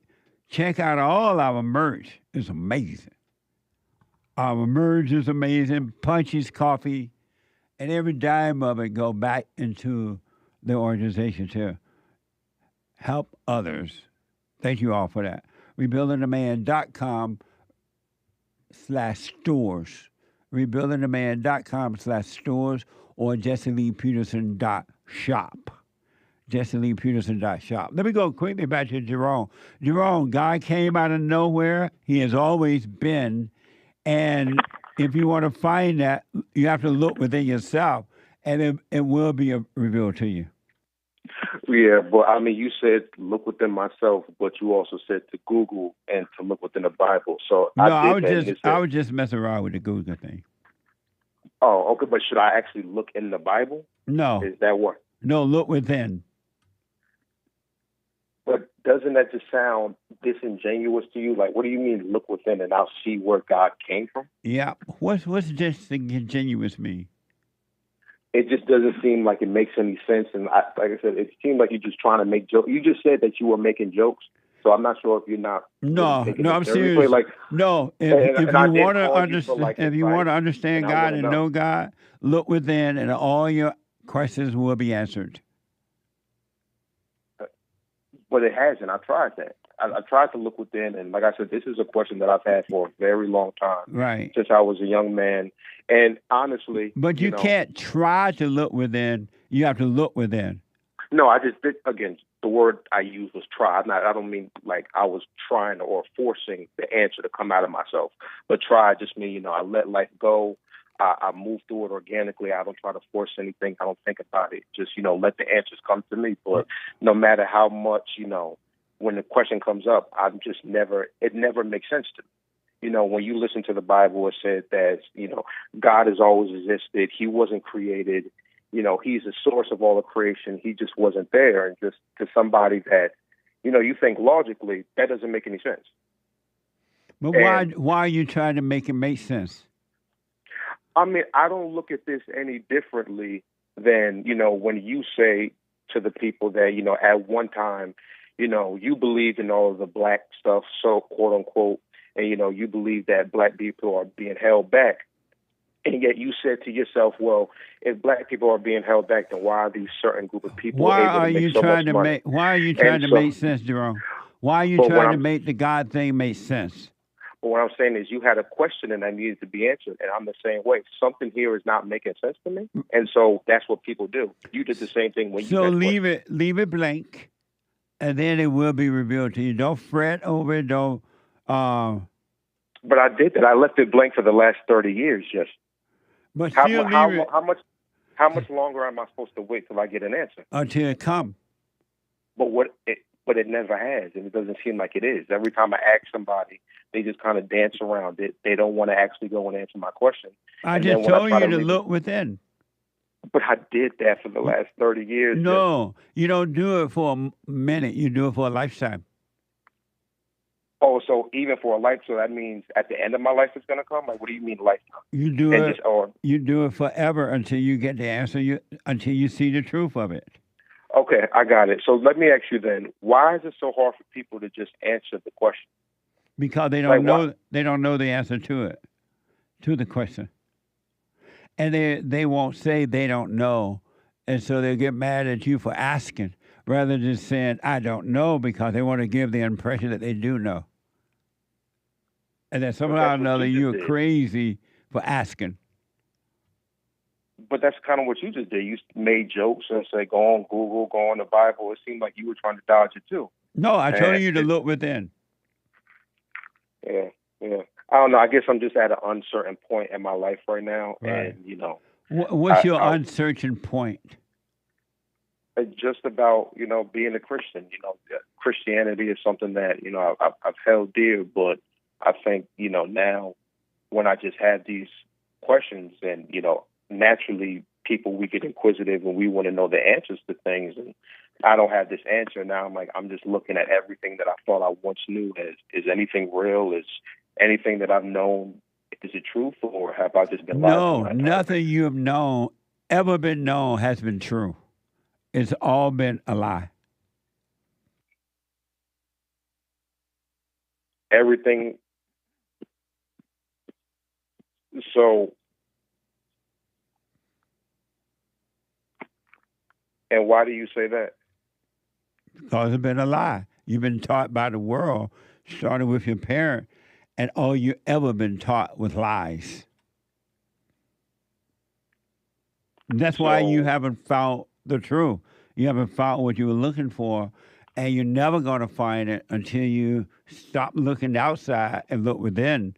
And when you focus on living from within, everything will be answered, and the truth will be there for you. So does that mean that everything I've been taught by you was a lie too? Yes. So you've been lying this entire time? About what? Everything that you say. Like what? Everything on the radio. Anything that you preach. Like what? Give me an example of something. Like returning to your father, forgiving your mother, and not believing in racism. And that's what I'm telling you right now, Jerome.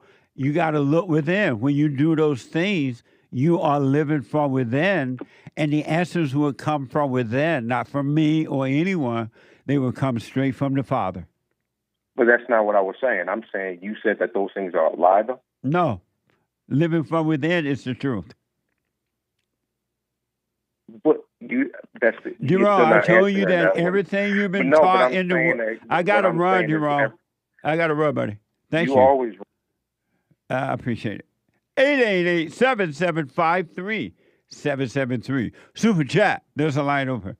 Super chats. Over on buymeacoffee.com/JLP Talk, Eric, 3 coffees. Domesticating the modern woman is like domesticating a feral cat. Destroys everything you own when left alone, instinctually wants to fight, and calms down if you feed it. Did I read that one yesterday? No, but what is domesticating? Making her tame rather than wild and What out do of you mean? control. You know how a cat is naturally wild, and you have to domesticate it to turn it into a pet. Right. Same thing with a woman. And you're supposed to domesticate women? Mm-hmm. And turn them into a cat? No. I mean, to control them? It's compared to domesticating a feral cat. In order to control her? No, listen to this. Domesticating a modern woman is like domesticating a feral cat. Destroys everything you own when left alone. Instinctually wants to fight and calms down when you feed it. Repeat that. I'm black, I'm slow, sorry. Yeah, you can say that again. Domesticating the modern woman, turning her into a wife, right? For example, is like domesticating a feral cat, turning a wild cat into a pet. Destroys everything you own when left alone. Instinctually just wants to fight and calms down when you feed it. I'm not getting it, but okay. He's comparing the women to the wild cats. Thank you, Eric. Yeah, thank you, 3 Eric. coffees. I'm black and slow, so forgive me on this one. I'm not getting it. Okay. I appreciate it, though. Thank you. Depressed Toilet says, Jesse, is heaven a physical place or a state of being? Is it both? Same question for hell. There is a heaven above us, and then there's a heaven within us, and the heaven within us is a state of being. Also, the heaven out of us, above us, is a state of being, but it's a location as well. Amazing. Thank you. Thank you, Depressed Toilet. Yeah. Chris bought a coffee. Let me get this straight. There was a 5-year-old special needs kid at the park by himself, the playground by himself. Where's Mama? Is Daddy at a job interview again? Place the blame where it should be, says Chris. Amazing. Thank you. The kid who was called the N-word. Yeah, he was referring to this YouTube video where this woman was at the park with a kid, according to the report, and there was another kid at the park, and apparently one of the kids at the park started messing with her cat, and she called him the N-word, and all hell broke loose. I don't know if the kid was at the park without the parents. It didn't say. Amazing. Thank you. Ray, BitChute CEO, says, thanks for live streaming on BitChute, Jesse. BitChute. Good morning, BitChute. Thank you. I appreciate it. Nice. Yep. Good morning, y'all, over there at BitChute. Shout out. Shout out. Risk Management on Kick says, hey, Jesse, hope all is well, my friend. It is well. Thank you. On Kick. Thank you. All is well. Thank you. Samuel on X live stream. Good morning, X. Can you do a speaking tour in the UK, please? Okay. We're working on it. We got some amazing things coming up for you. All right? We're definitely working on it. Oh, amazing. Thank you. Bert Cocaine gifted the cookie over on pilled.net, as usual. Thank you, sir. Thank you. I appreciate cookies. I would tell her, hey, today I got to stop eating too much sweet. But I appreciate it. Thank you. Over on punchy.tv/JLP, Jim in Alaska says yesterday, church was great yesterday. We always look forward to fellowship Sundays. Thank you, Jesse and crew, for bringing us together. Our fellowships are amazing. There's none like it. Really. None like it. rebuildingaman.com/church. rebuildingaman.com/church. Check it out. Podcast. You'll see. Even if you hate me and you hate everybody at the meeting, you're going to see there's none like it. It's amazing. Thank you. Stuck in New York's gifted the cookie. No message. Thank you. I like cookies. Sion says, manly jobs. Black strong arm emoji. We're back in the day. Now men sit behind the desk with khaki pants and he's told what to do by a woman boss. Ew. Jasmine Crockett is his boss. Peeking emoji. Covering eyes, but not completely. Women are now in higher positions, says Sion. Which is unfortunate. And that's another reason my country is not coming back. The order, well, is broken in the world. And it's always been broken. It's the Old Testament. It's hell on earth. And the hell comes through the woman until she overcomes the hell. And she can. She got to drop the anger, work on herself. Amazing. Thank you, Sion. Amazing. You're right about that. Shout out to the top contributors on the D Live crew yesterday. Games for Rec 555-555-565, Wolf 336, Misty, Cactus Eater Bear, and the rest of the supporters. As always, thank you guys. Thank you. I appreciate it. Nice. And shout out to the Rumble crew, always supportive as well. You got to know how to rumble. Gregory bought 3 coffees. I would like to answer the biblical question. What Why should anything upset you at all? Nothing should upset you or me at all. Be happy and stay well, Jesse and team. Thank you, and I'll put my little 2 cents in on Sunday. I appreciate it. Hannah's 7 coffees on buymeacoffee.com/JLP Talk. That was an amazing call on Friday. You gave the guy a task not to think about himself until Monday. I did the same task. Amazing. Before I would get moments of clarity, then fall back into darkness. And I would think, what am I still believing is me? Is that is the not me? That is not me. It's like I'm in a boat and I've made absolutely sure there are no leaks, but water keeps on flooding in. This task of not thinking about me revealed to me the elusive leak. Much more to discover about myself, I'm sure. Thank you, Jesse. Sorry, Hake, laughing with sweat because he's not pithy. Amazing. Yeah, that was an amazing call on Friday. Hey, don't think about you, period. It's so profound. Really. When you forget about you, don't think about you at all, when you disappear, then you will find you. Really. But you got to disappear first. Amazing. Thank you. Stay with it, stay with it, stay with it. Tom. Hi, Jesse. Tom like a mug. Amazing church yesterday, meaning Sunday. Right. When I was betrayed, I was so hurt and defeated, could not get over it, so it became my whole identity. I now know that though I was set up to fail by my parents, they sent me to war without any weapons. Wow. That's right. What that discussion on Sunday about betrayal, have you ever betrayed anyone or someone betrayed you? It was deep. It was amazing. And I learned a lot, realized a lot from it. Check it out, rebuildingaman.com/church. rebuildingaman.com/church. It was amazing. Thank you. 3 coffees from Eric. Percentage of unmarried adults graph you posted correlates directly with women's promiscuity. As women have more sexual partners, less people get married and stay married. Yeah. Says Eric. Deep. Thank you, Eric. I appreciate it. Absolutely. Jesse, you're not allowed to have a girlfriend. A friend that's a girl. I don't like that. Sad, forlorn emoji. All right, I'll cut it out. I'll drop it. Thank you, Sion. Lisa, on Monday's show, I could have sworn you said being shy is evil. It is. If yes, please explain. Thank you for everything, Jesse. Yes, being shy is evil. You have anger. Anger is evil, right? Because shy is just another false emotion. It is an illusion. That's why you got to drop the anger. When you drop the anger, your ego starts to disappear. Amazing. Thank you. Cornerstone on a Cash App, Bond JLP, Cash App. Church was deeper than the ocean, he says. Wider than the ocean, deeper than the ocean, wider than the sea. Amazing. It was mind-blowing. Thank you. Louise says, Jesse, he's my favorite. Thank you. And thank you for your support. Anthony with a few Cash Apps. We got ourselves an N-word mom ching ching. Howdy, partner. It's Country and Western Tuesday. What a thrill.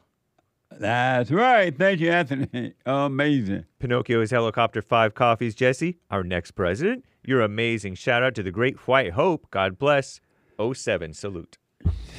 God bless the Great White Hope, Donald Trump. Donald Trump is, what manner of man is this? The world obeys him. Think about that. The world obeys Donald Trump. Even those who are fighting against him, they're fighting because they're obeying. If they weren't obeying, they wouldn't have to fight. Amazing. Thank you. Another from Anthony. Ain't no cowboys in Wakanda, just big old spiders. Or big A spiders. That's right. Amazing. Thank you. Bailey, what's wrong with the blacks? What's wrong with the blacks? I have a watermelon here. Mm-hmm. Let me show y'all. On my hat. Good. Nice. Thank you. Samantha Coast gifted a subscription on Rumble. Jesse Lee Peterson Rumble. Thank you. Thank you. You got to know how to rumble. I appreciate it. A few more Cash Apps from Anthony. Ghetto Cruise Lines fighting. Crap rap included. Ryan locked out because they were scared of him.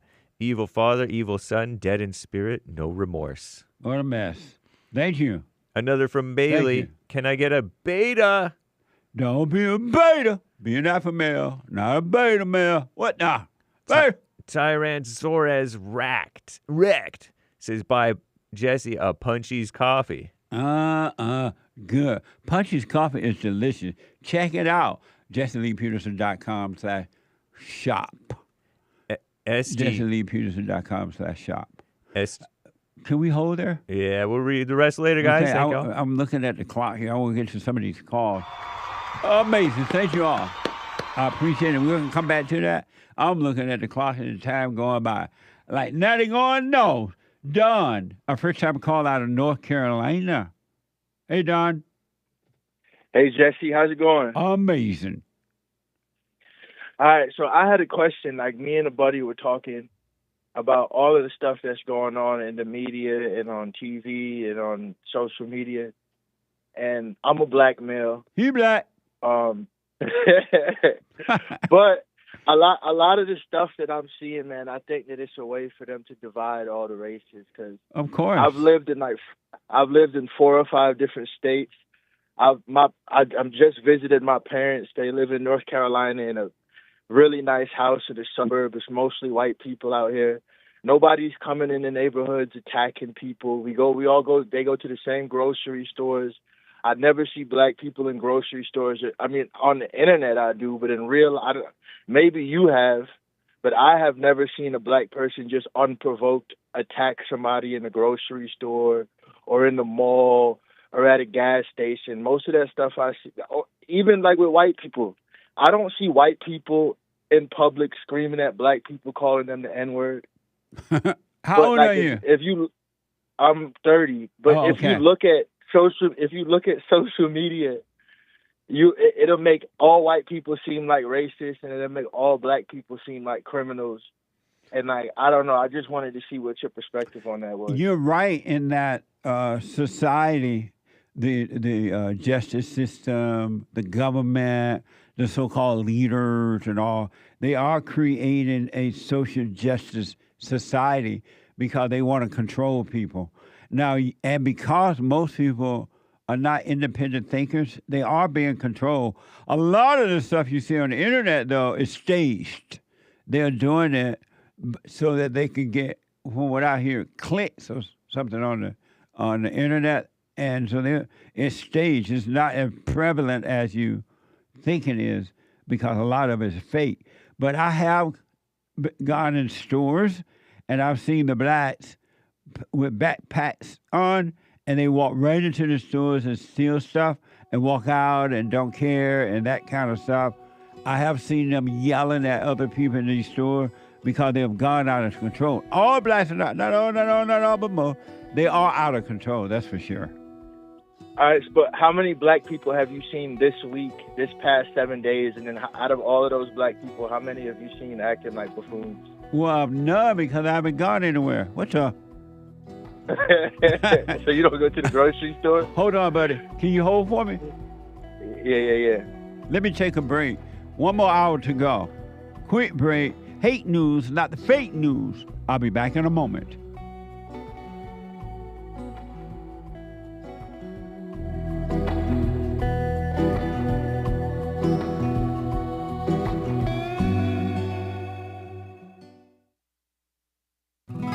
I'm 32 years old now, and I've been clinically depressed since I was 17 years old.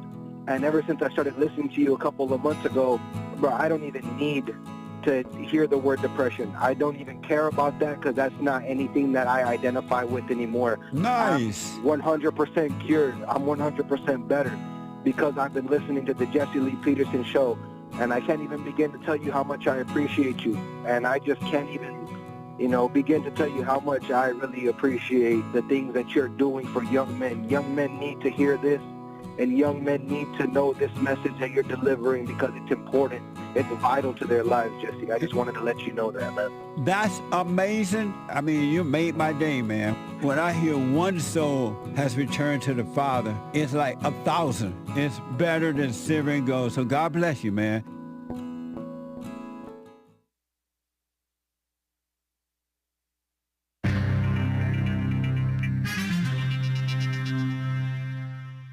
The Health and Human Services getting sued by the Democrats. I call them demon rats. What a mess. Trying to hold on to their power and money while Trump is trying to take away from the federal government the power and wasteful money. Evil power and wasteful money. Get rid of fraud and corruption. And the National Weather Service reportedly is getting threatened over alleged weather weapons by some like veterans group, kooks perhaps, but I don't know. Maybe it's hard to know who's the kooks. And someone drove through the Jennifer Aniston's gate up in Bel Air. Wow, maybe she should move back to Philly or somewhere. Not back, but kind of like the Fresh Prince of Bel Air, moved from somewhere. Anyway, she's that once pretty actress, by the way. And Trump is going to meet with Canadian Prime Minister Mark Carney in the White House, if he hasn't already. Oh, I like him now, even though he's a liberal. Maybe I shouldn't fall for it. There's a Soviet spaceship, space is real, guys, that was supposed to go to Venus. It may crash, or at least part of it, may crash down on Earth this week, like 50, 60 years ago. I don't know how long ago. Awesome. And they're also pushing Mr. Rogers propaganda, pro-PBS propaganda from way back in 1969. Degenerate communist propaganda, government propaganda, by the way. Get rid of the government propaganda, power, and money. That's what Trump is doing. Anyway, you can call in. This is the end of hour 2 of the JLP Peterson Show already. It is Country and Western Tuesday. It is May 6th, AD 2025. There's one line open, okay? So call in right now to get on hold, to get on air. And callers, hang tight. We do see you. We appreciate you. And you will be heard if you hang tight. And if the Lord is willing, JLP will answer your call. Call Me Nonsense Network, though, CNN, reports another lawsuit's been filed against our greatest president, Trump's administration, to protest the restructuring of the Department of Health and Human Services.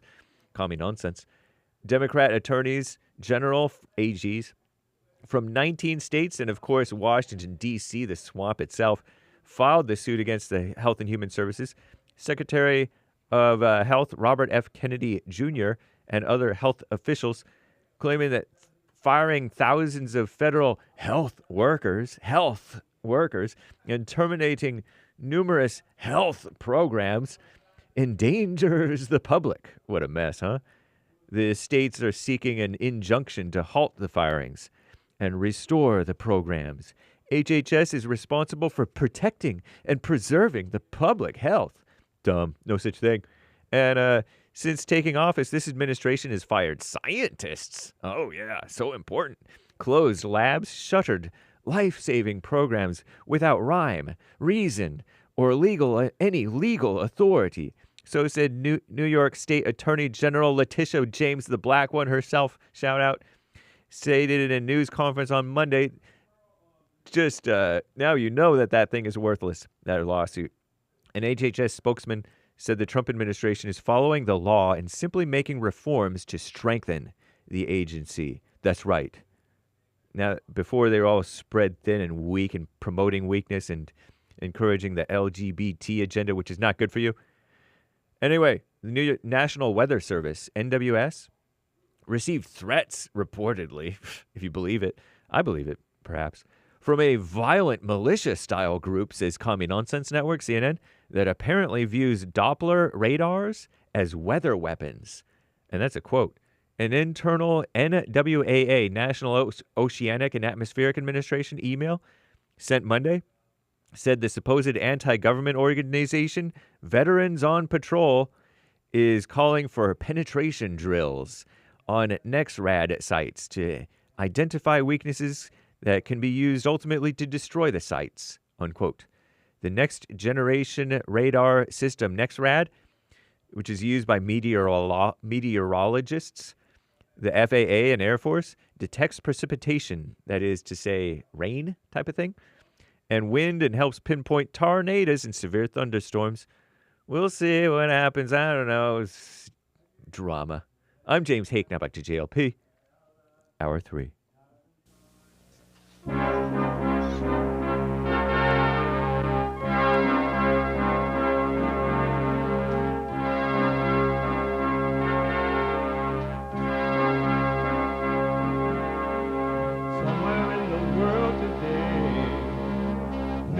have to stand up strong, face the truth about themselves, to understand what's been wrong. I know we can find a way. I know we can find a way. I know we can find a way to stand up, stand up, stand up.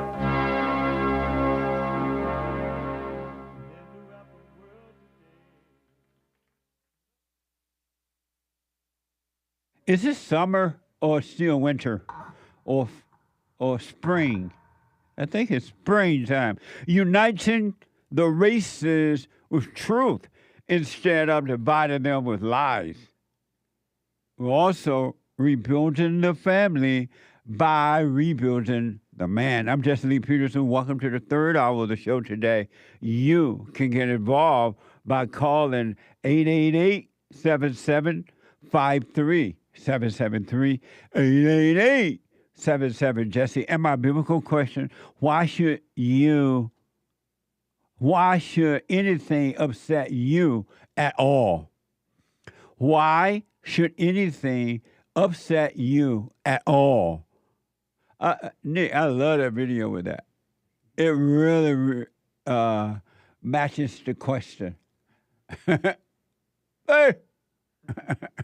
Why? We have every way that you can watch and support the show listed on jesseleepeterson.com/show. jesseleepeterson.com/show.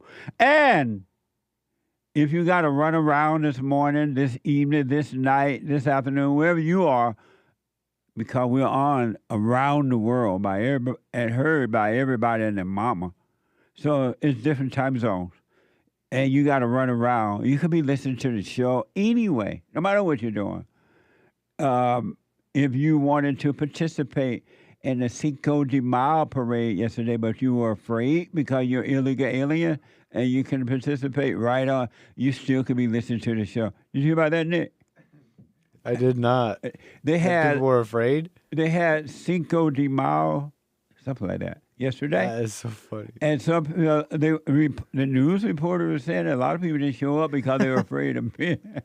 It's a they ghost were afraid town. of being deported. It's a ghost town for Cinco de Mayo. And I think in Chicago, I may be wrong about this, but in Chicago and another state, they didn't even hold Cinco de Mayo Day because the Mexican was afraid to show up, according to the report. For their own safety. Right. What now?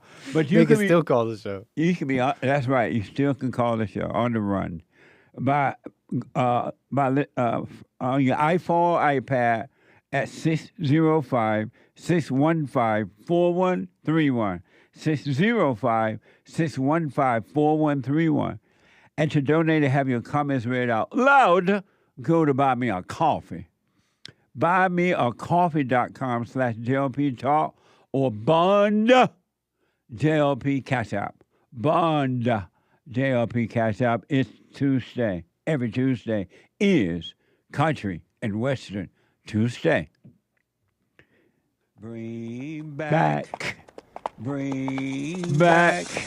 Oh, bring back my country to me. Bring back. Bring back. Bring back my country to me. What the? Who let the dogs out? Woof. Amazing. Oh, amazing. My country is gone and it's not coming back. I want to go quickly back to Don. I put Don on hold because we ran out of time there in the second hour. Don. Yes, sir. And so your point is you don't see the blacks and the white fighting. You're not seeing all this stuff you see on TV and online, right? I mean, I'm pretty sure it happens on but like I said, I've lived in 4 or 5 different states. I just don't walk into the normal supermarket or a CVS and just see black people and white people going to. Well, I wish I could tell.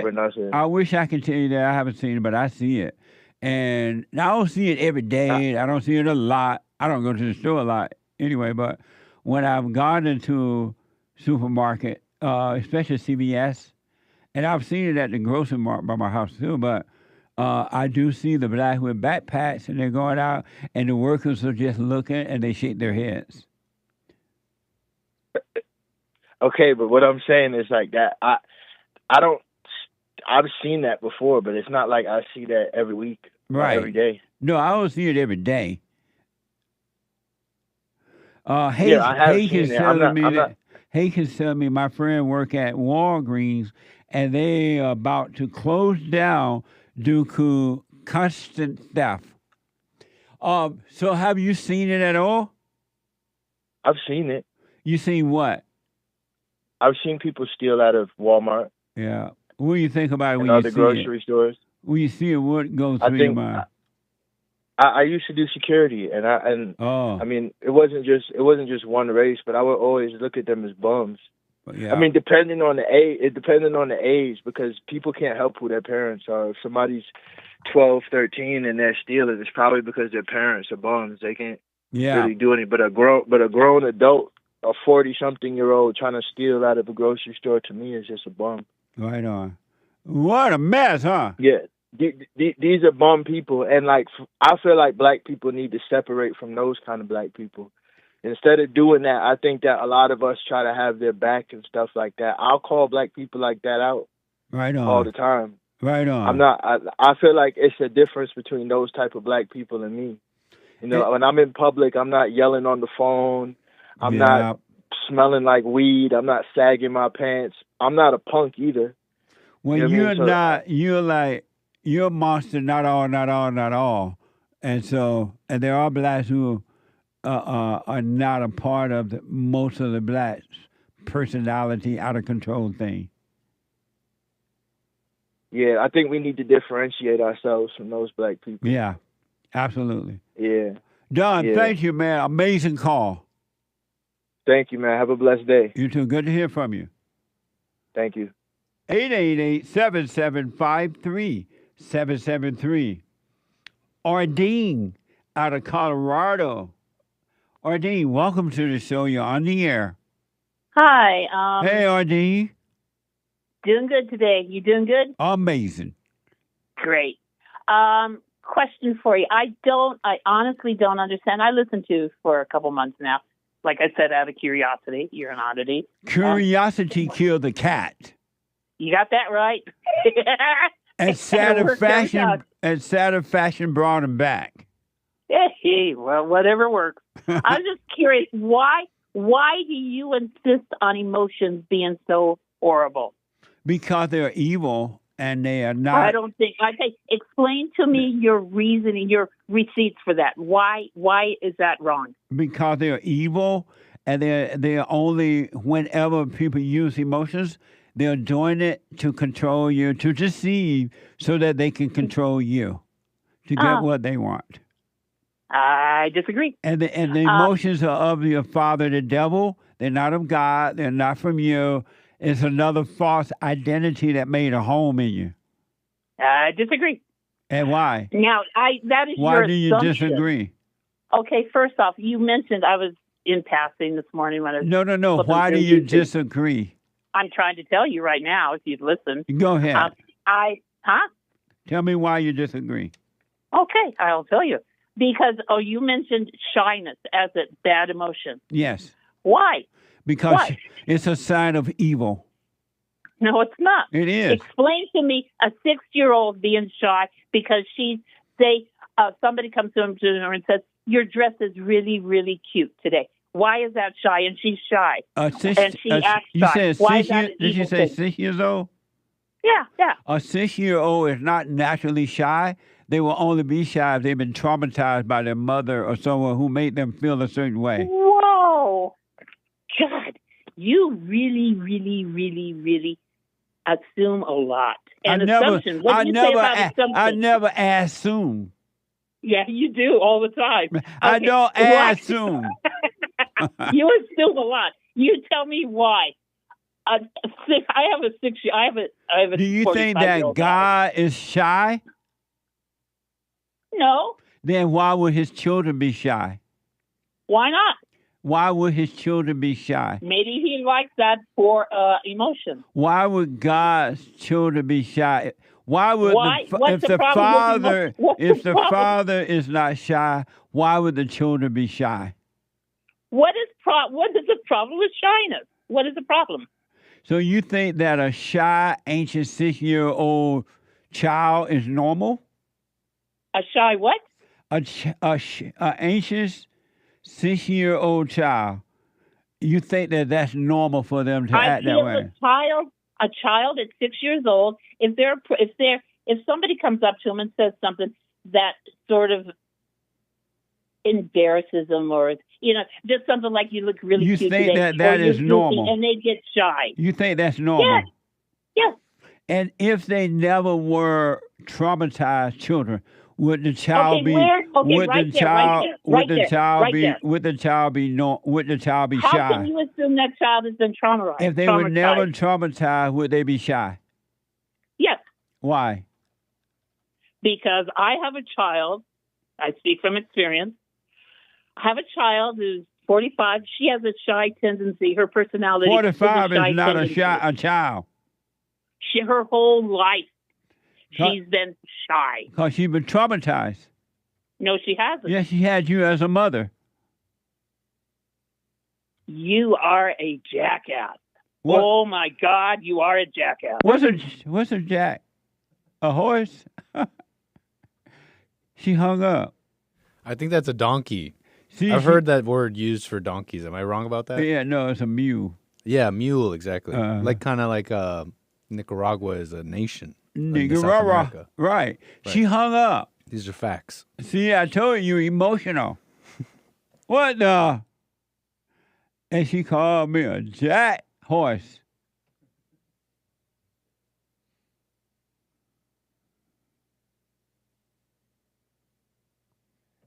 She hung up.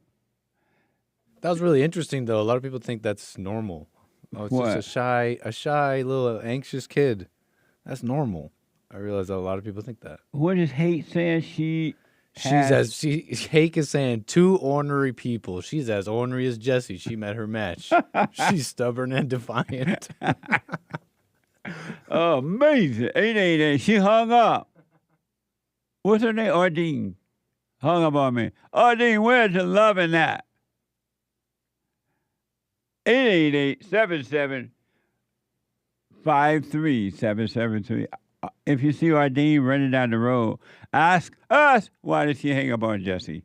Let me go to Melissa, a first-time call out of Texas. Melissa, welcome to the show. You're on the air.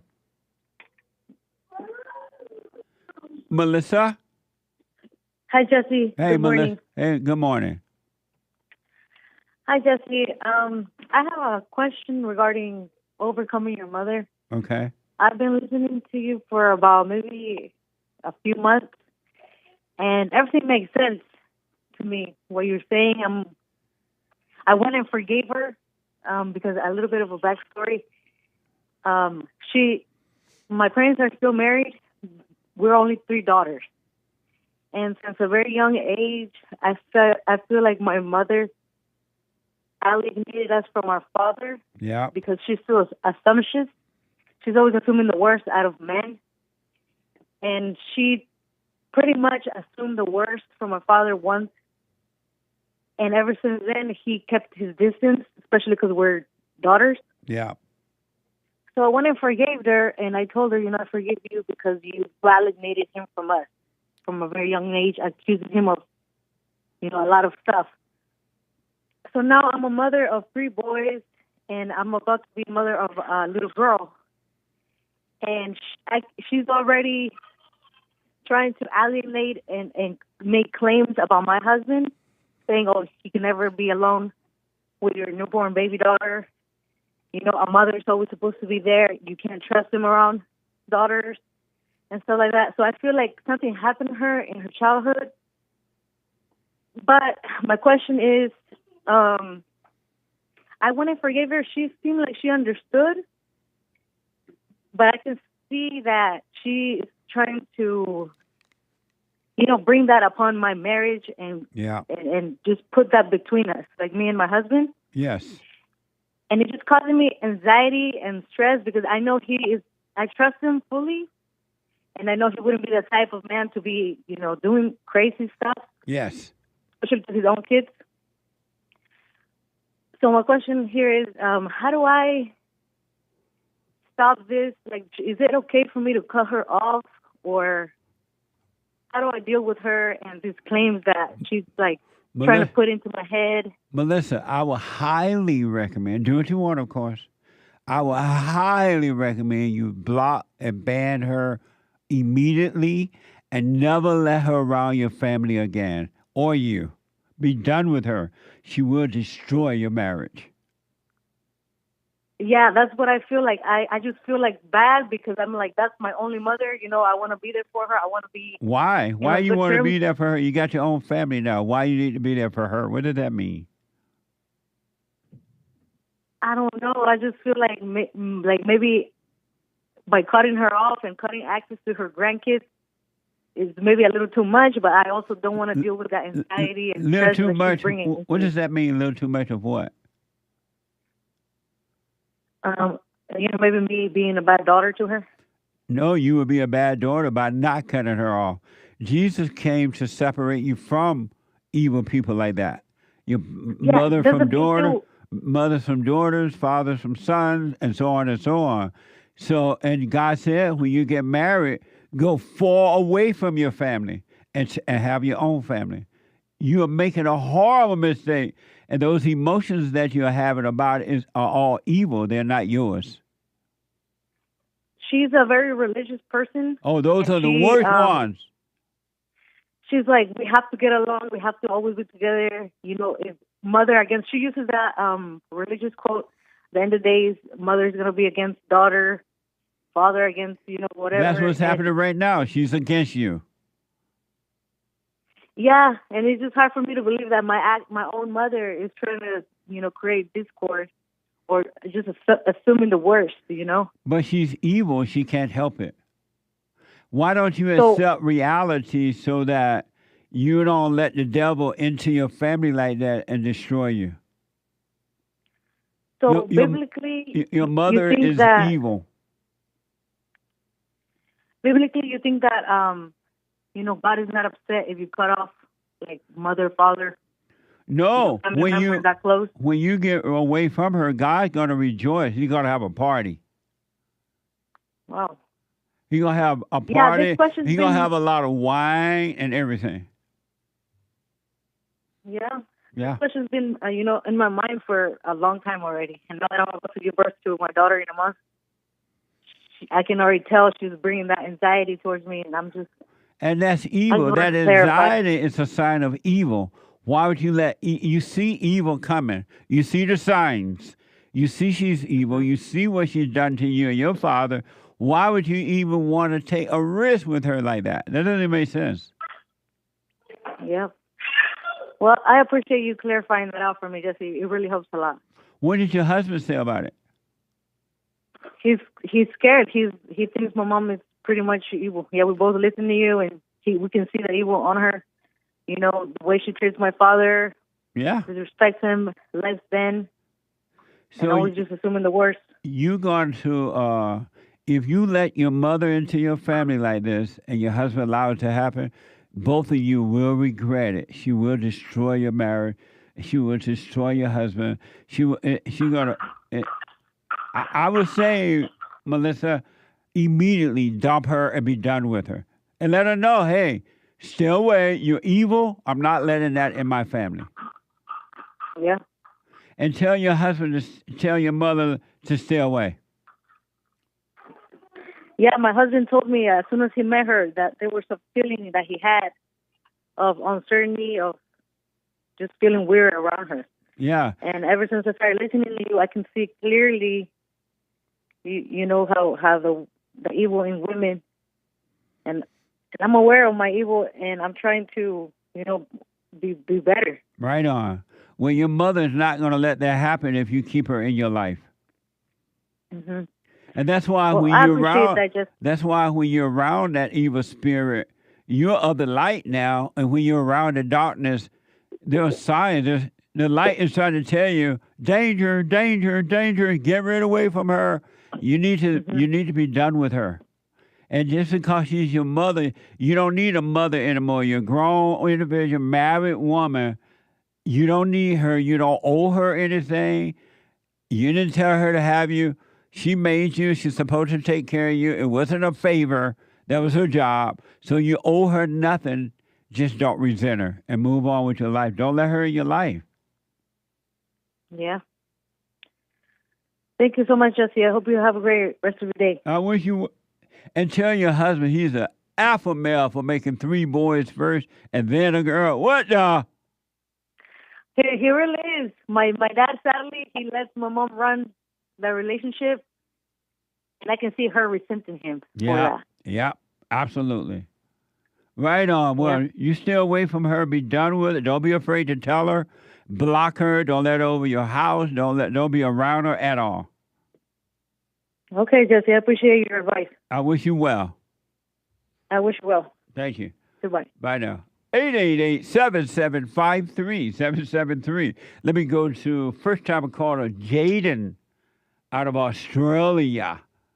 Jaden, welcome to the show. You're on the air. Hey, mate, how you going? Hey, Jaden, how are you?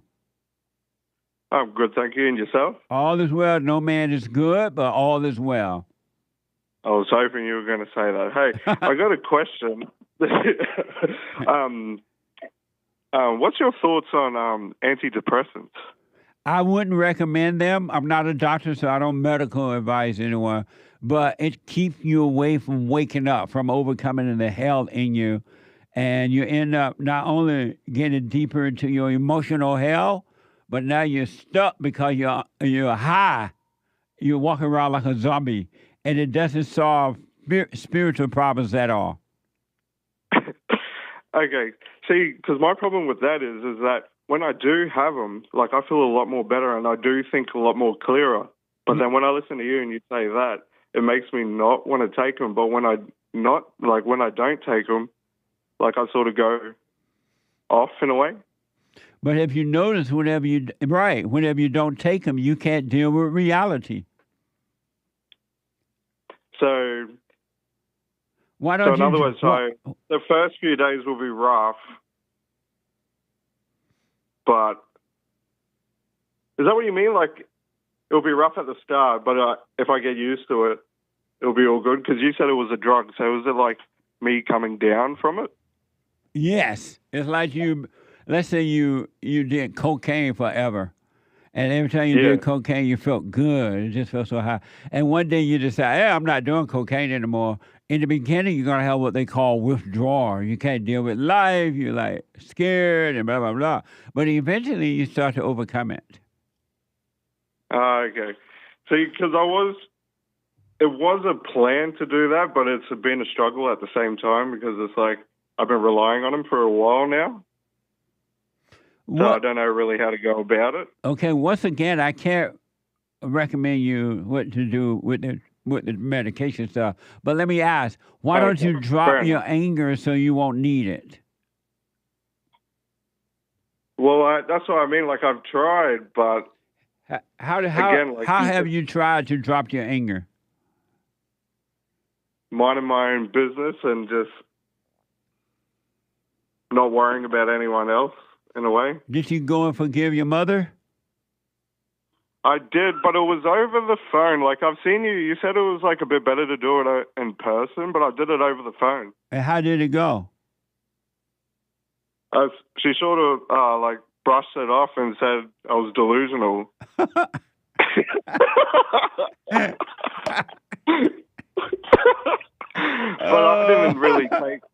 I didn't really take nothing from it. I was just like, oh, okay.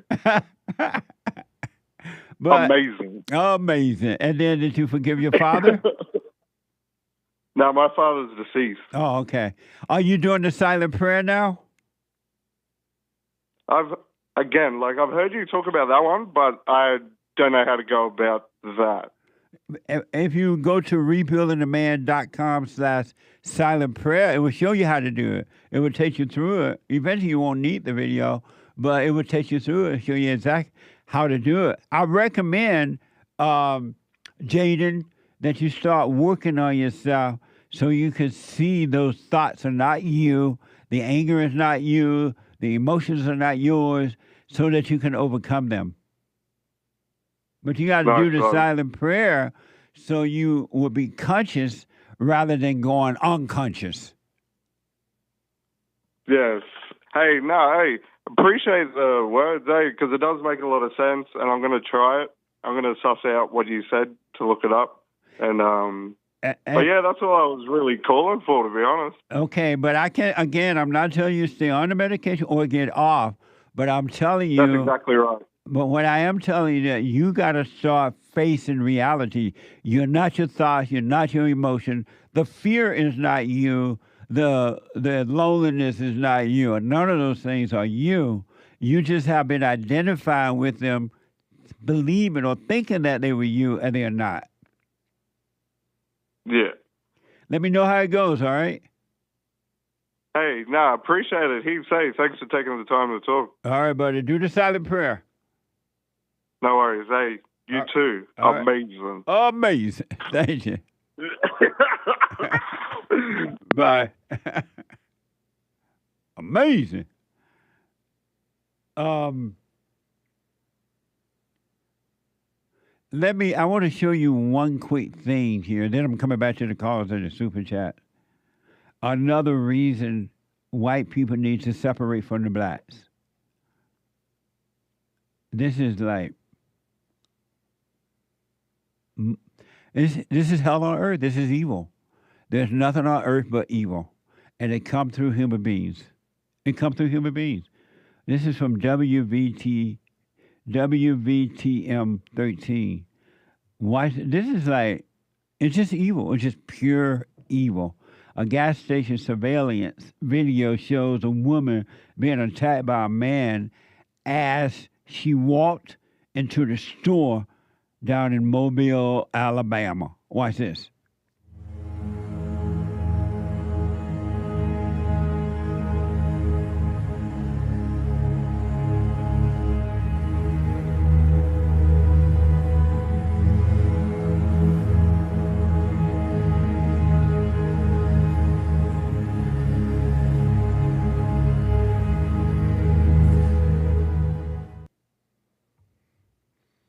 That's evil, folks. Now, do you believe me when I say that it's only going to get worse? Not all, but most blacks are angry and out of control, and they have been created to become social justice people, and they feel entitled. And then you wonder why the white woman hold her purse when you walk by. This is why. I want to play that one more time before the break. Then I'm going to come back to your calls and your super chat. But I want you to see, this is in America, up here, down in Mobile, Alabama. And this black man, in broad daylight, it doesn't matter, there are other cars at the gas pump there and anything. They feel justified now. They don't, you don't see it correct. And then there are other black corrected in the media. And there are other blacks who would justify this. They're okay with it. Watch this.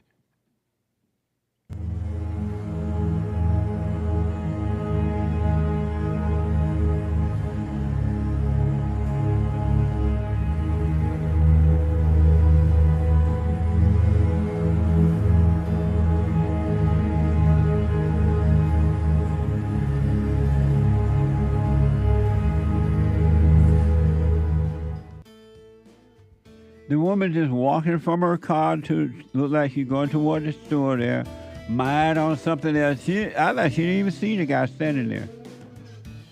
The Church of Chess is now open on D-Live. I'll be right back.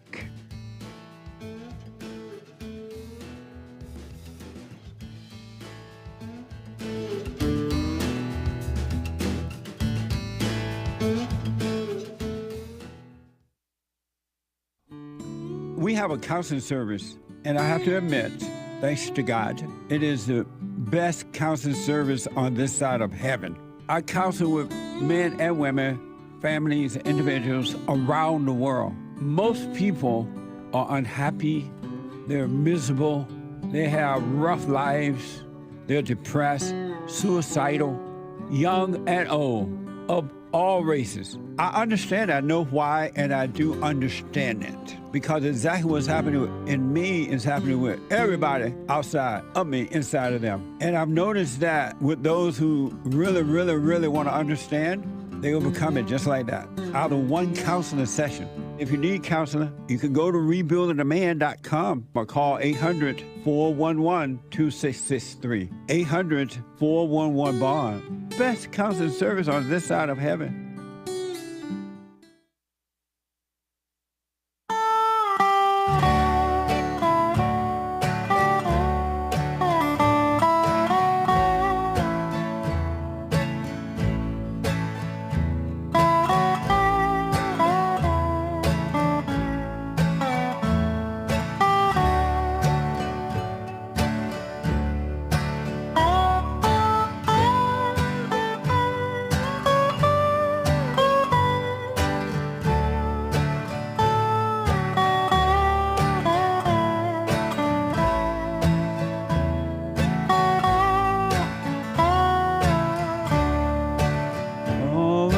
Home.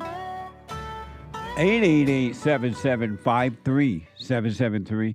888-77-JESSE. Hake Report is coming up at the top of this hour. TheHakeReport.com from 9 to 11 a.m. Pacific time. And after that, Joel Friday TV. He Black at 11 a.m. Amazing. You don't want to miss it. And then after that, the American Anchor Baby at 12 noon. The American Anchor Baby. Don't forget to support us on social media. Rumble.com/Jesse Lee Peterson. Rumble.com. Cozy.tv/JLP. Cozy, where Christ is King. JLP Talk on X. JLP Talk on X. And Jesse Lee Peterson on Instagram. Like, follow, subscribe, ring the bell, and blah, blah, blah. Comment and all that. And support us for those who are not support us. I should have to ask, especially if you've been helped. Even if you hadn't been helped, help us to help others. Rebuildingaman.com/donate. It's tax deductible. Rebuildingaman.com/donate or call 800-411-BOND. 800-411-2663. And you can go to the merch and all that. Get Punchie's coffee. JesseLeePeterson.shop. Amazing merch. Amazing coffee. All right. I want to go quickly to Stephen out of Tennessee. He's been waiting a while. Stephen, welcome to the show. You're on the air. Thank you. Good to be here.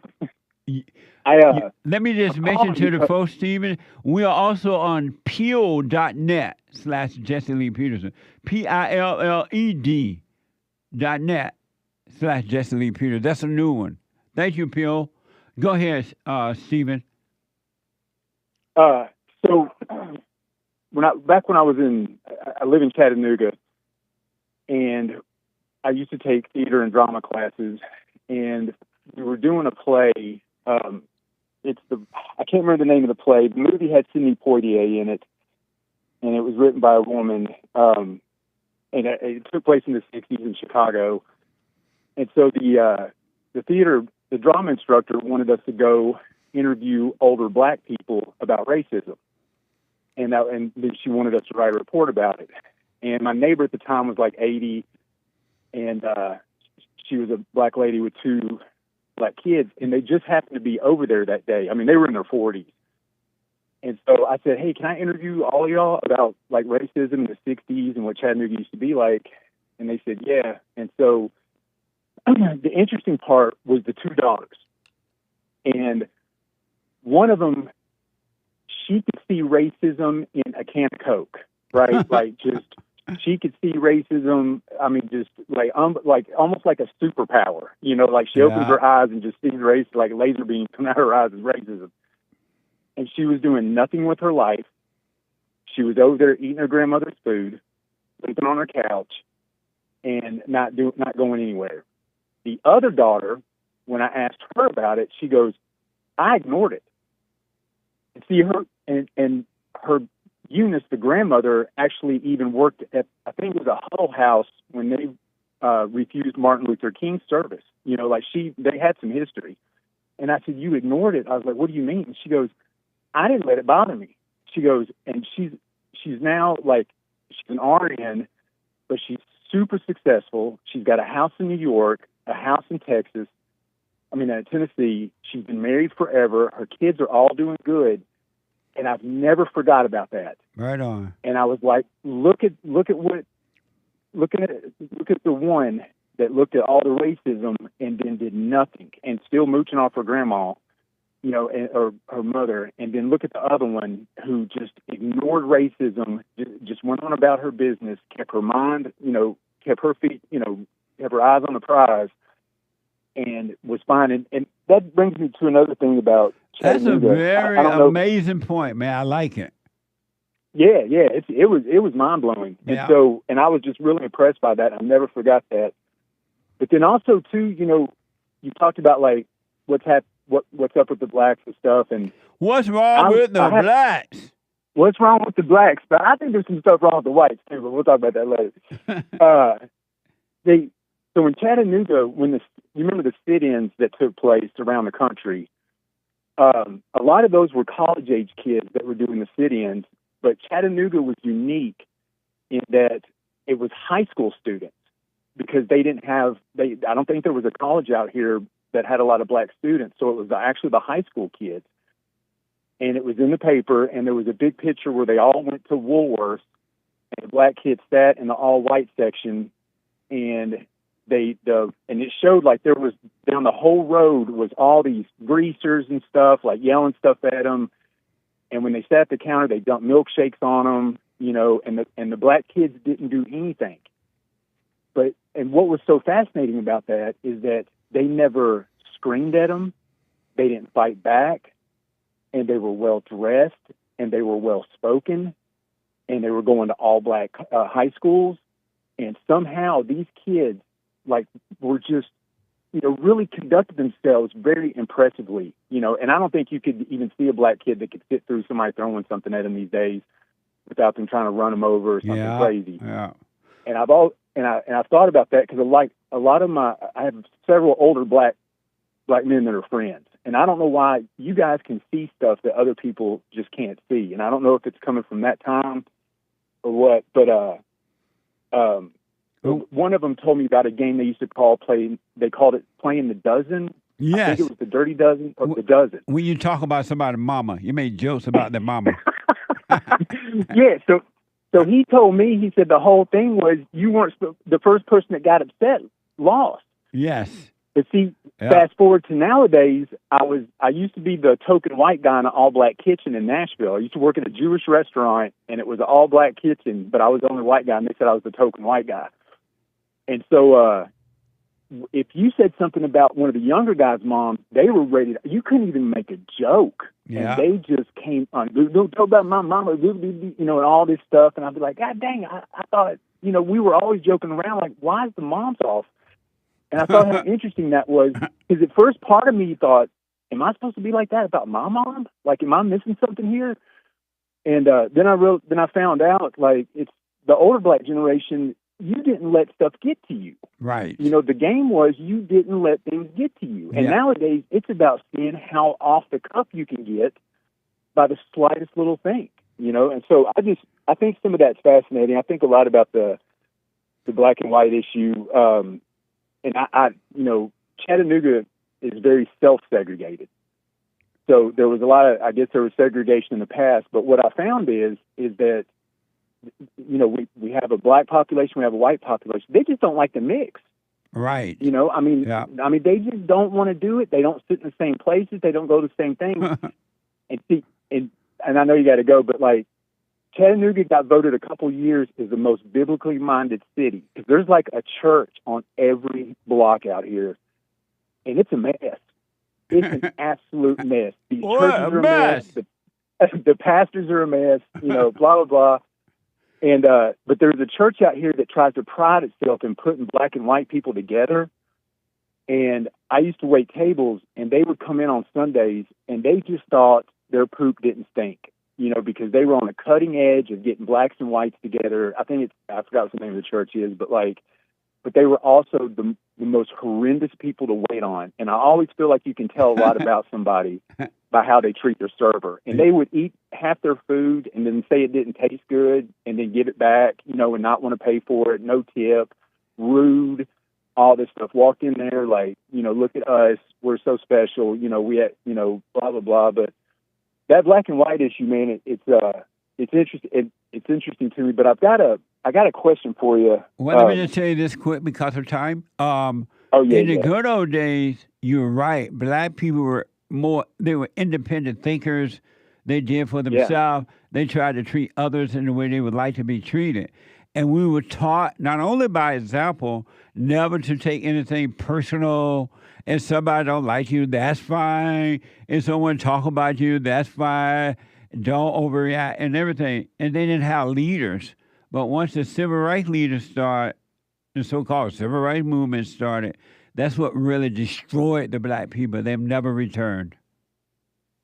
Yeah, I could see that, and that's hard to even rationalize as a white guy because you know, like I even had part of my own identity as somebody because I took all these classes and I did a lot of civil rights studies and wrote papers on Martin Luther King but I found a lot more knowledge sometimes in Malcolm X. You know, after he got back in, you know, from Mecca, you know, he had some nuggets of knowledge, man, that's just unbelievable. Right. Once he dropped that anger, he was able to see. Yeah. When he got out there and he realized that not all Muslims were black, that was he woke up. He was like, "What the? What the?"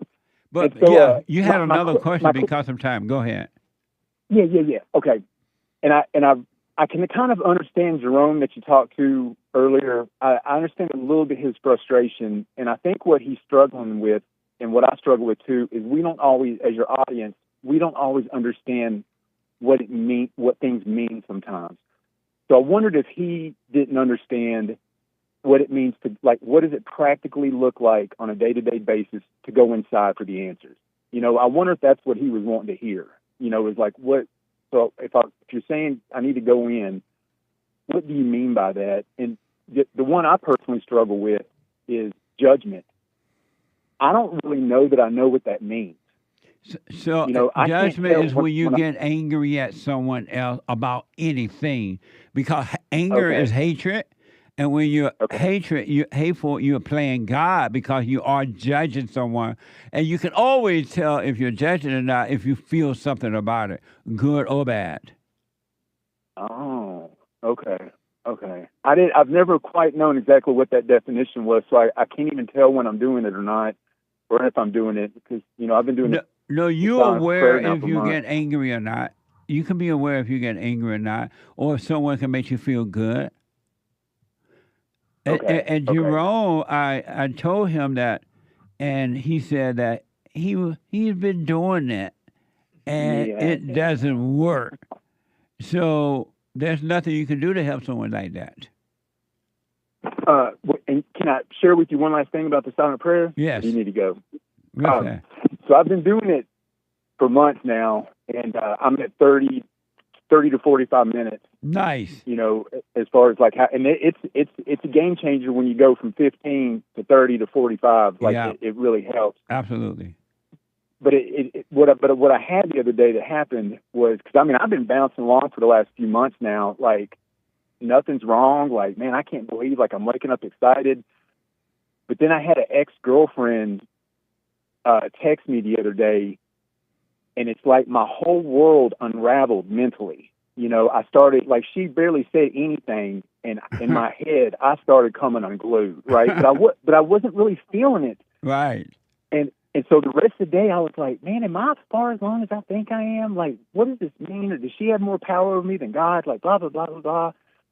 And, but then in my prayer this morning, I got back. It wasn't her. It was me that's a tangled mess. 100%. That my head, my mind is a tangled mess. 100%. And nobody's doing anything.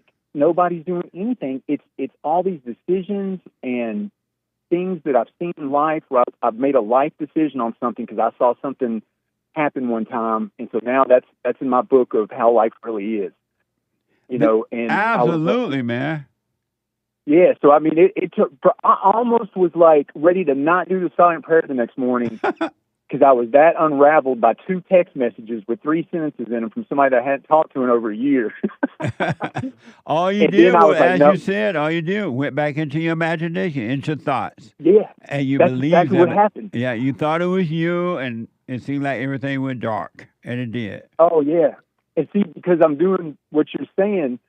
I'm in better shape now. Like, I'm not chasing women. You know, I focus on work and, like I just got my little practical things that I do. And I've noticed I've become more attractive, to women now. Yes. And so part of me is starting to see that. And then at the same time, so I started kind of going back into some old ways of thinking, my imagination, and then I realized it's not her. It's not them. This tangled mess is my head, and it's not even me. 100%. 100%.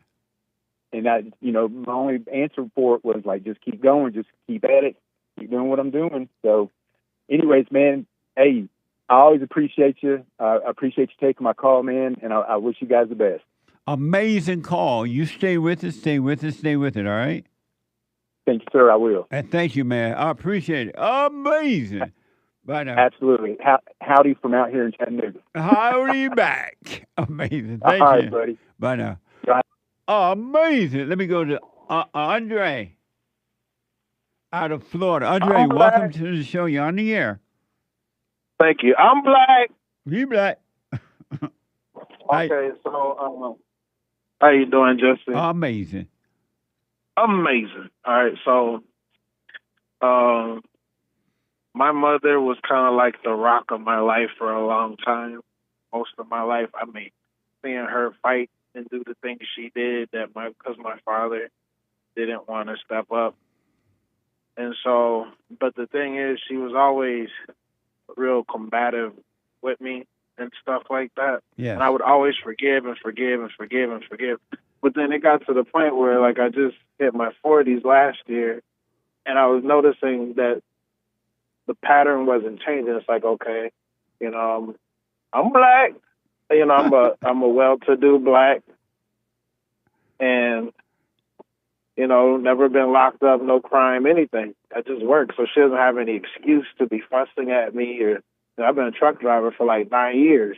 So finally, I just got to the point where I was like, I don't want to do this anymore. I don't want to fight with you. You got a boyfriend, you're still calling up, fighting with me, always finding any reason you can to get into a combative argument with me.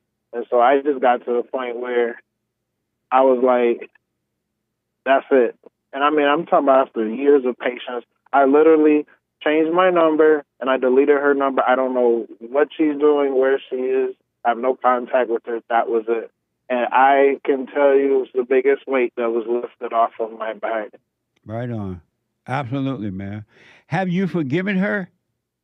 Yeah, I don't have any anger towards my mother whatsoever. I love my mother to death. Like, I love her, and I pray to God he keeps his hand on her, my father. I cut off my whole family just because of the what you talk about, the black dysfunction. I'm just not part of that right group. I don't want to be living in dysfunction. I like to work hard. I like to have a good life, and I don't like to feel like anybody's keeping me down. I got driver of the month at my trucking company last month, so I'm doing well. Right on. Continue to do that. You've done the right thing. Block her. Be done with her.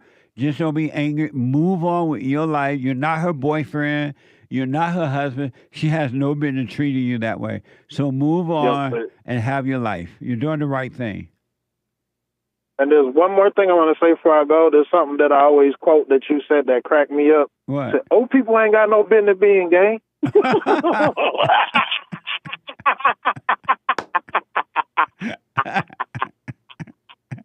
Amazing. Thank you, man. You stay with it, all right? Yes, sir, Jesse. All right, buddy. I got to run because of time. Super chat. Super chat. Super. Jeff over on X asks. Well, he says, you seem unflappable, as if indeed nothing would upset you. Me, I stress way too much, but don't know how to prevent it. Drop the anger. Forgive. There's never, ever, ever, ever, ever, ever, under no circumstance, is there a reason to be angry. Drop that anger, you'll be free. Amazing. Thank you. Pastor Chatelet on pilled.net/Jesse Lee Peterson. He gifted the cookie. Uncle Jesse, how proud of the Blats are you? Is this Blat excellence? Blat excellence. Thank you. Amazing. Maven gifted the cookie, saying, I'll buy you a cookie. Thank you. Amazing. I like cookies. Chatelet says, cookies for the Coon Kingdom. The Coon. Right on. Thank you. Bill West with the diamond on D-Live. Jesse, you will get your country back July 4th, 2026. July is White History Month. We're trying to get the president to announce that July is a national White History Month. There's a holiday in there. Thank you. Cow Dunk Immediate on BitChute. Hey, Jesse, love your channel. Thank you, and thanks for your support. Etsy Rose, no message, but thank you. Thank you. Aries 1 Hake, make some stickers for YouTube chat, i.e. beta, what the, even whole lot of mess. Oh, beta. Thank you. Lin Yan Chen, Sparkle Blouse, can you modify the Orange Island Pokemon theme song and swap out Pokemon with lesbian? Then play it to Jesse. I want to be the greatest master of them all. Lesbian. Dance emoji. Musical notes. What was that about? It's a request for Nick, the Anchor Baby. Oh, okay. Thank you. Appreciate it. Someone bought a coffee, no message. Thank you. Fazul from South Florida. You back, Bobby? Don't ask. That's how you do this. Beta back. Alpha back, just acting beta. When I don't forgive, says Fazul from South Florida, I resend the anger. Yeah. Which is resentment. It ate me up like cancer. I forgave, so now I'm forgiven and experience peace. As always, Father bless Jesse and crew. Thank you. Thank you for your support. Stay away from the anger. It's not you, it's not from God, and it's not necessary. Amazing. Stay with it. Thank you. And heat. When you become a witness to the truth, you will come to know your true identity, which is that I am loved and beloved. Amazing. Thank you. Dove with a olive leaf emoji. Right on. Thank you. Cactus Eater Bear with a diamond emotional collar, traumatizing me, and now I'm shy. What the? What the? Amazing. Being shy is an abnormal state of being. It's not a normal state of being. It ain't cute, and it's a sign of trauma. Amazing. Thank you. Handy News donated 177 gold pills. Right on. Thank you. Nice. Amazing. That's right. CC777, many people are naive to the state of civilization. Yeah. True. How sad is that? Absolutely. Thank you. Eric, hey, Jesse, greetings from Sweden. Heard around the world by everybody and they mama if you're black. Everybody their mama if you're white. Can evil come from other places or things, or just other than just human beings? No, evil dwells in human beings. Amazing. Thank you. Shout out to the top contributors on the D-Live crew, Cactus Eater Bear, Bill West, Wolf336, and the rest of the supporters, as always. Thank you, guys. Thank you. And nice. And thank you, guys. I do believe that may be all for now. We'll get any remaining ones tomorrow, hopefully. Amazing. Thank you. I do appreciate it. Amazing how fast. I was rushing with time today. And my producer told me this morning, Jesse, look like time is moving so fast. I think he's right. And hate told me you're getting older.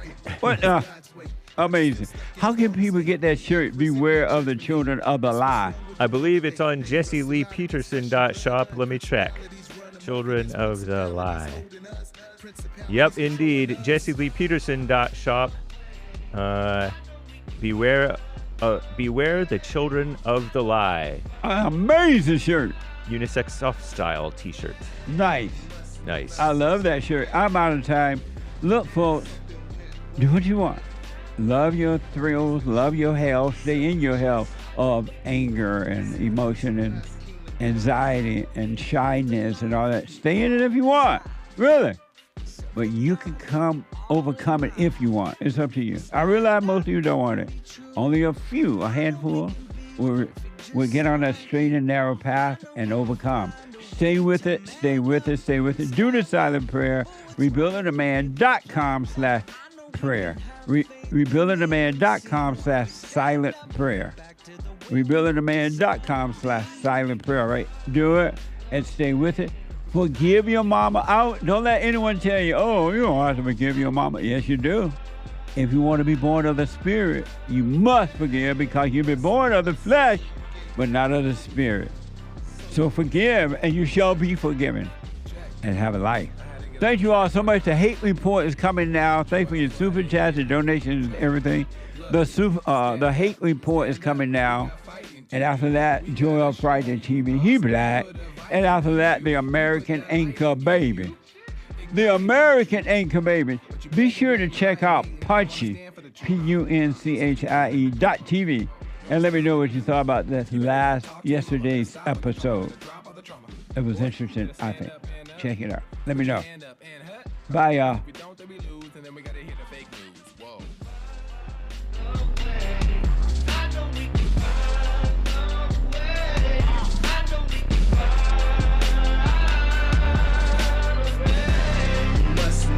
So you get something went wrong, but face the truth about yourself and just seek first God's kingdom, cause you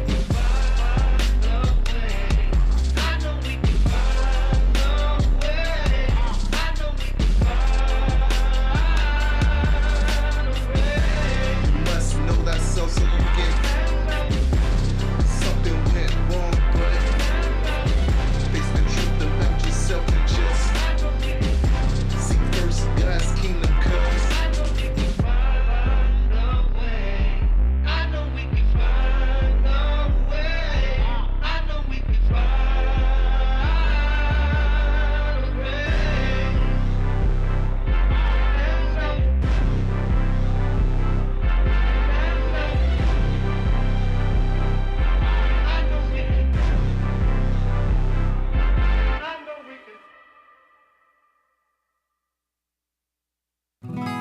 I'm 32 years old now, and I've been clinically depressed since I was 17 years old, and ever since I started listening to you a couple of months ago, bro, I don't even need to hear the word depression. I don't even care about that because that's not anything that I identify with anymore. Nice. I'm 100% cured. I'm 100% better because I've been listening to the Jesse Lee Peterson show, and I can't even begin to tell you how much I appreciate you, and I just can't even begin to tell you how much I really appreciate the things that you're doing for young men. Young men need to hear this, and young men need to know this message that you're delivering because it's important. It's vital to their lives, Jesse. I just wanted to let you know that, man. That's amazing. I mean, you made my day, man. When I hear one soul has returned to the Father, it's like 1,000. It's better than silver and gold. So God bless you, man. We have a counseling service, and I have to admit, thanks to God, it is the best counseling service on this side of heaven. I counsel with men and women, families, individuals around the world. Most people are unhappy, they're miserable, they have rough lives, they're depressed, suicidal, young and old, of all races. I understand, I know why, and I do understand it. Because exactly what's happening in me is happening with everybody outside of me, inside of them. And I've noticed that with those who really, really, really want to understand, they overcome it just like that, out of one counseling session. If you need counseling, you can go to rebuildingaman.com or call 800-411-2663. 800-411-BOND. Best counseling service on this side of heaven.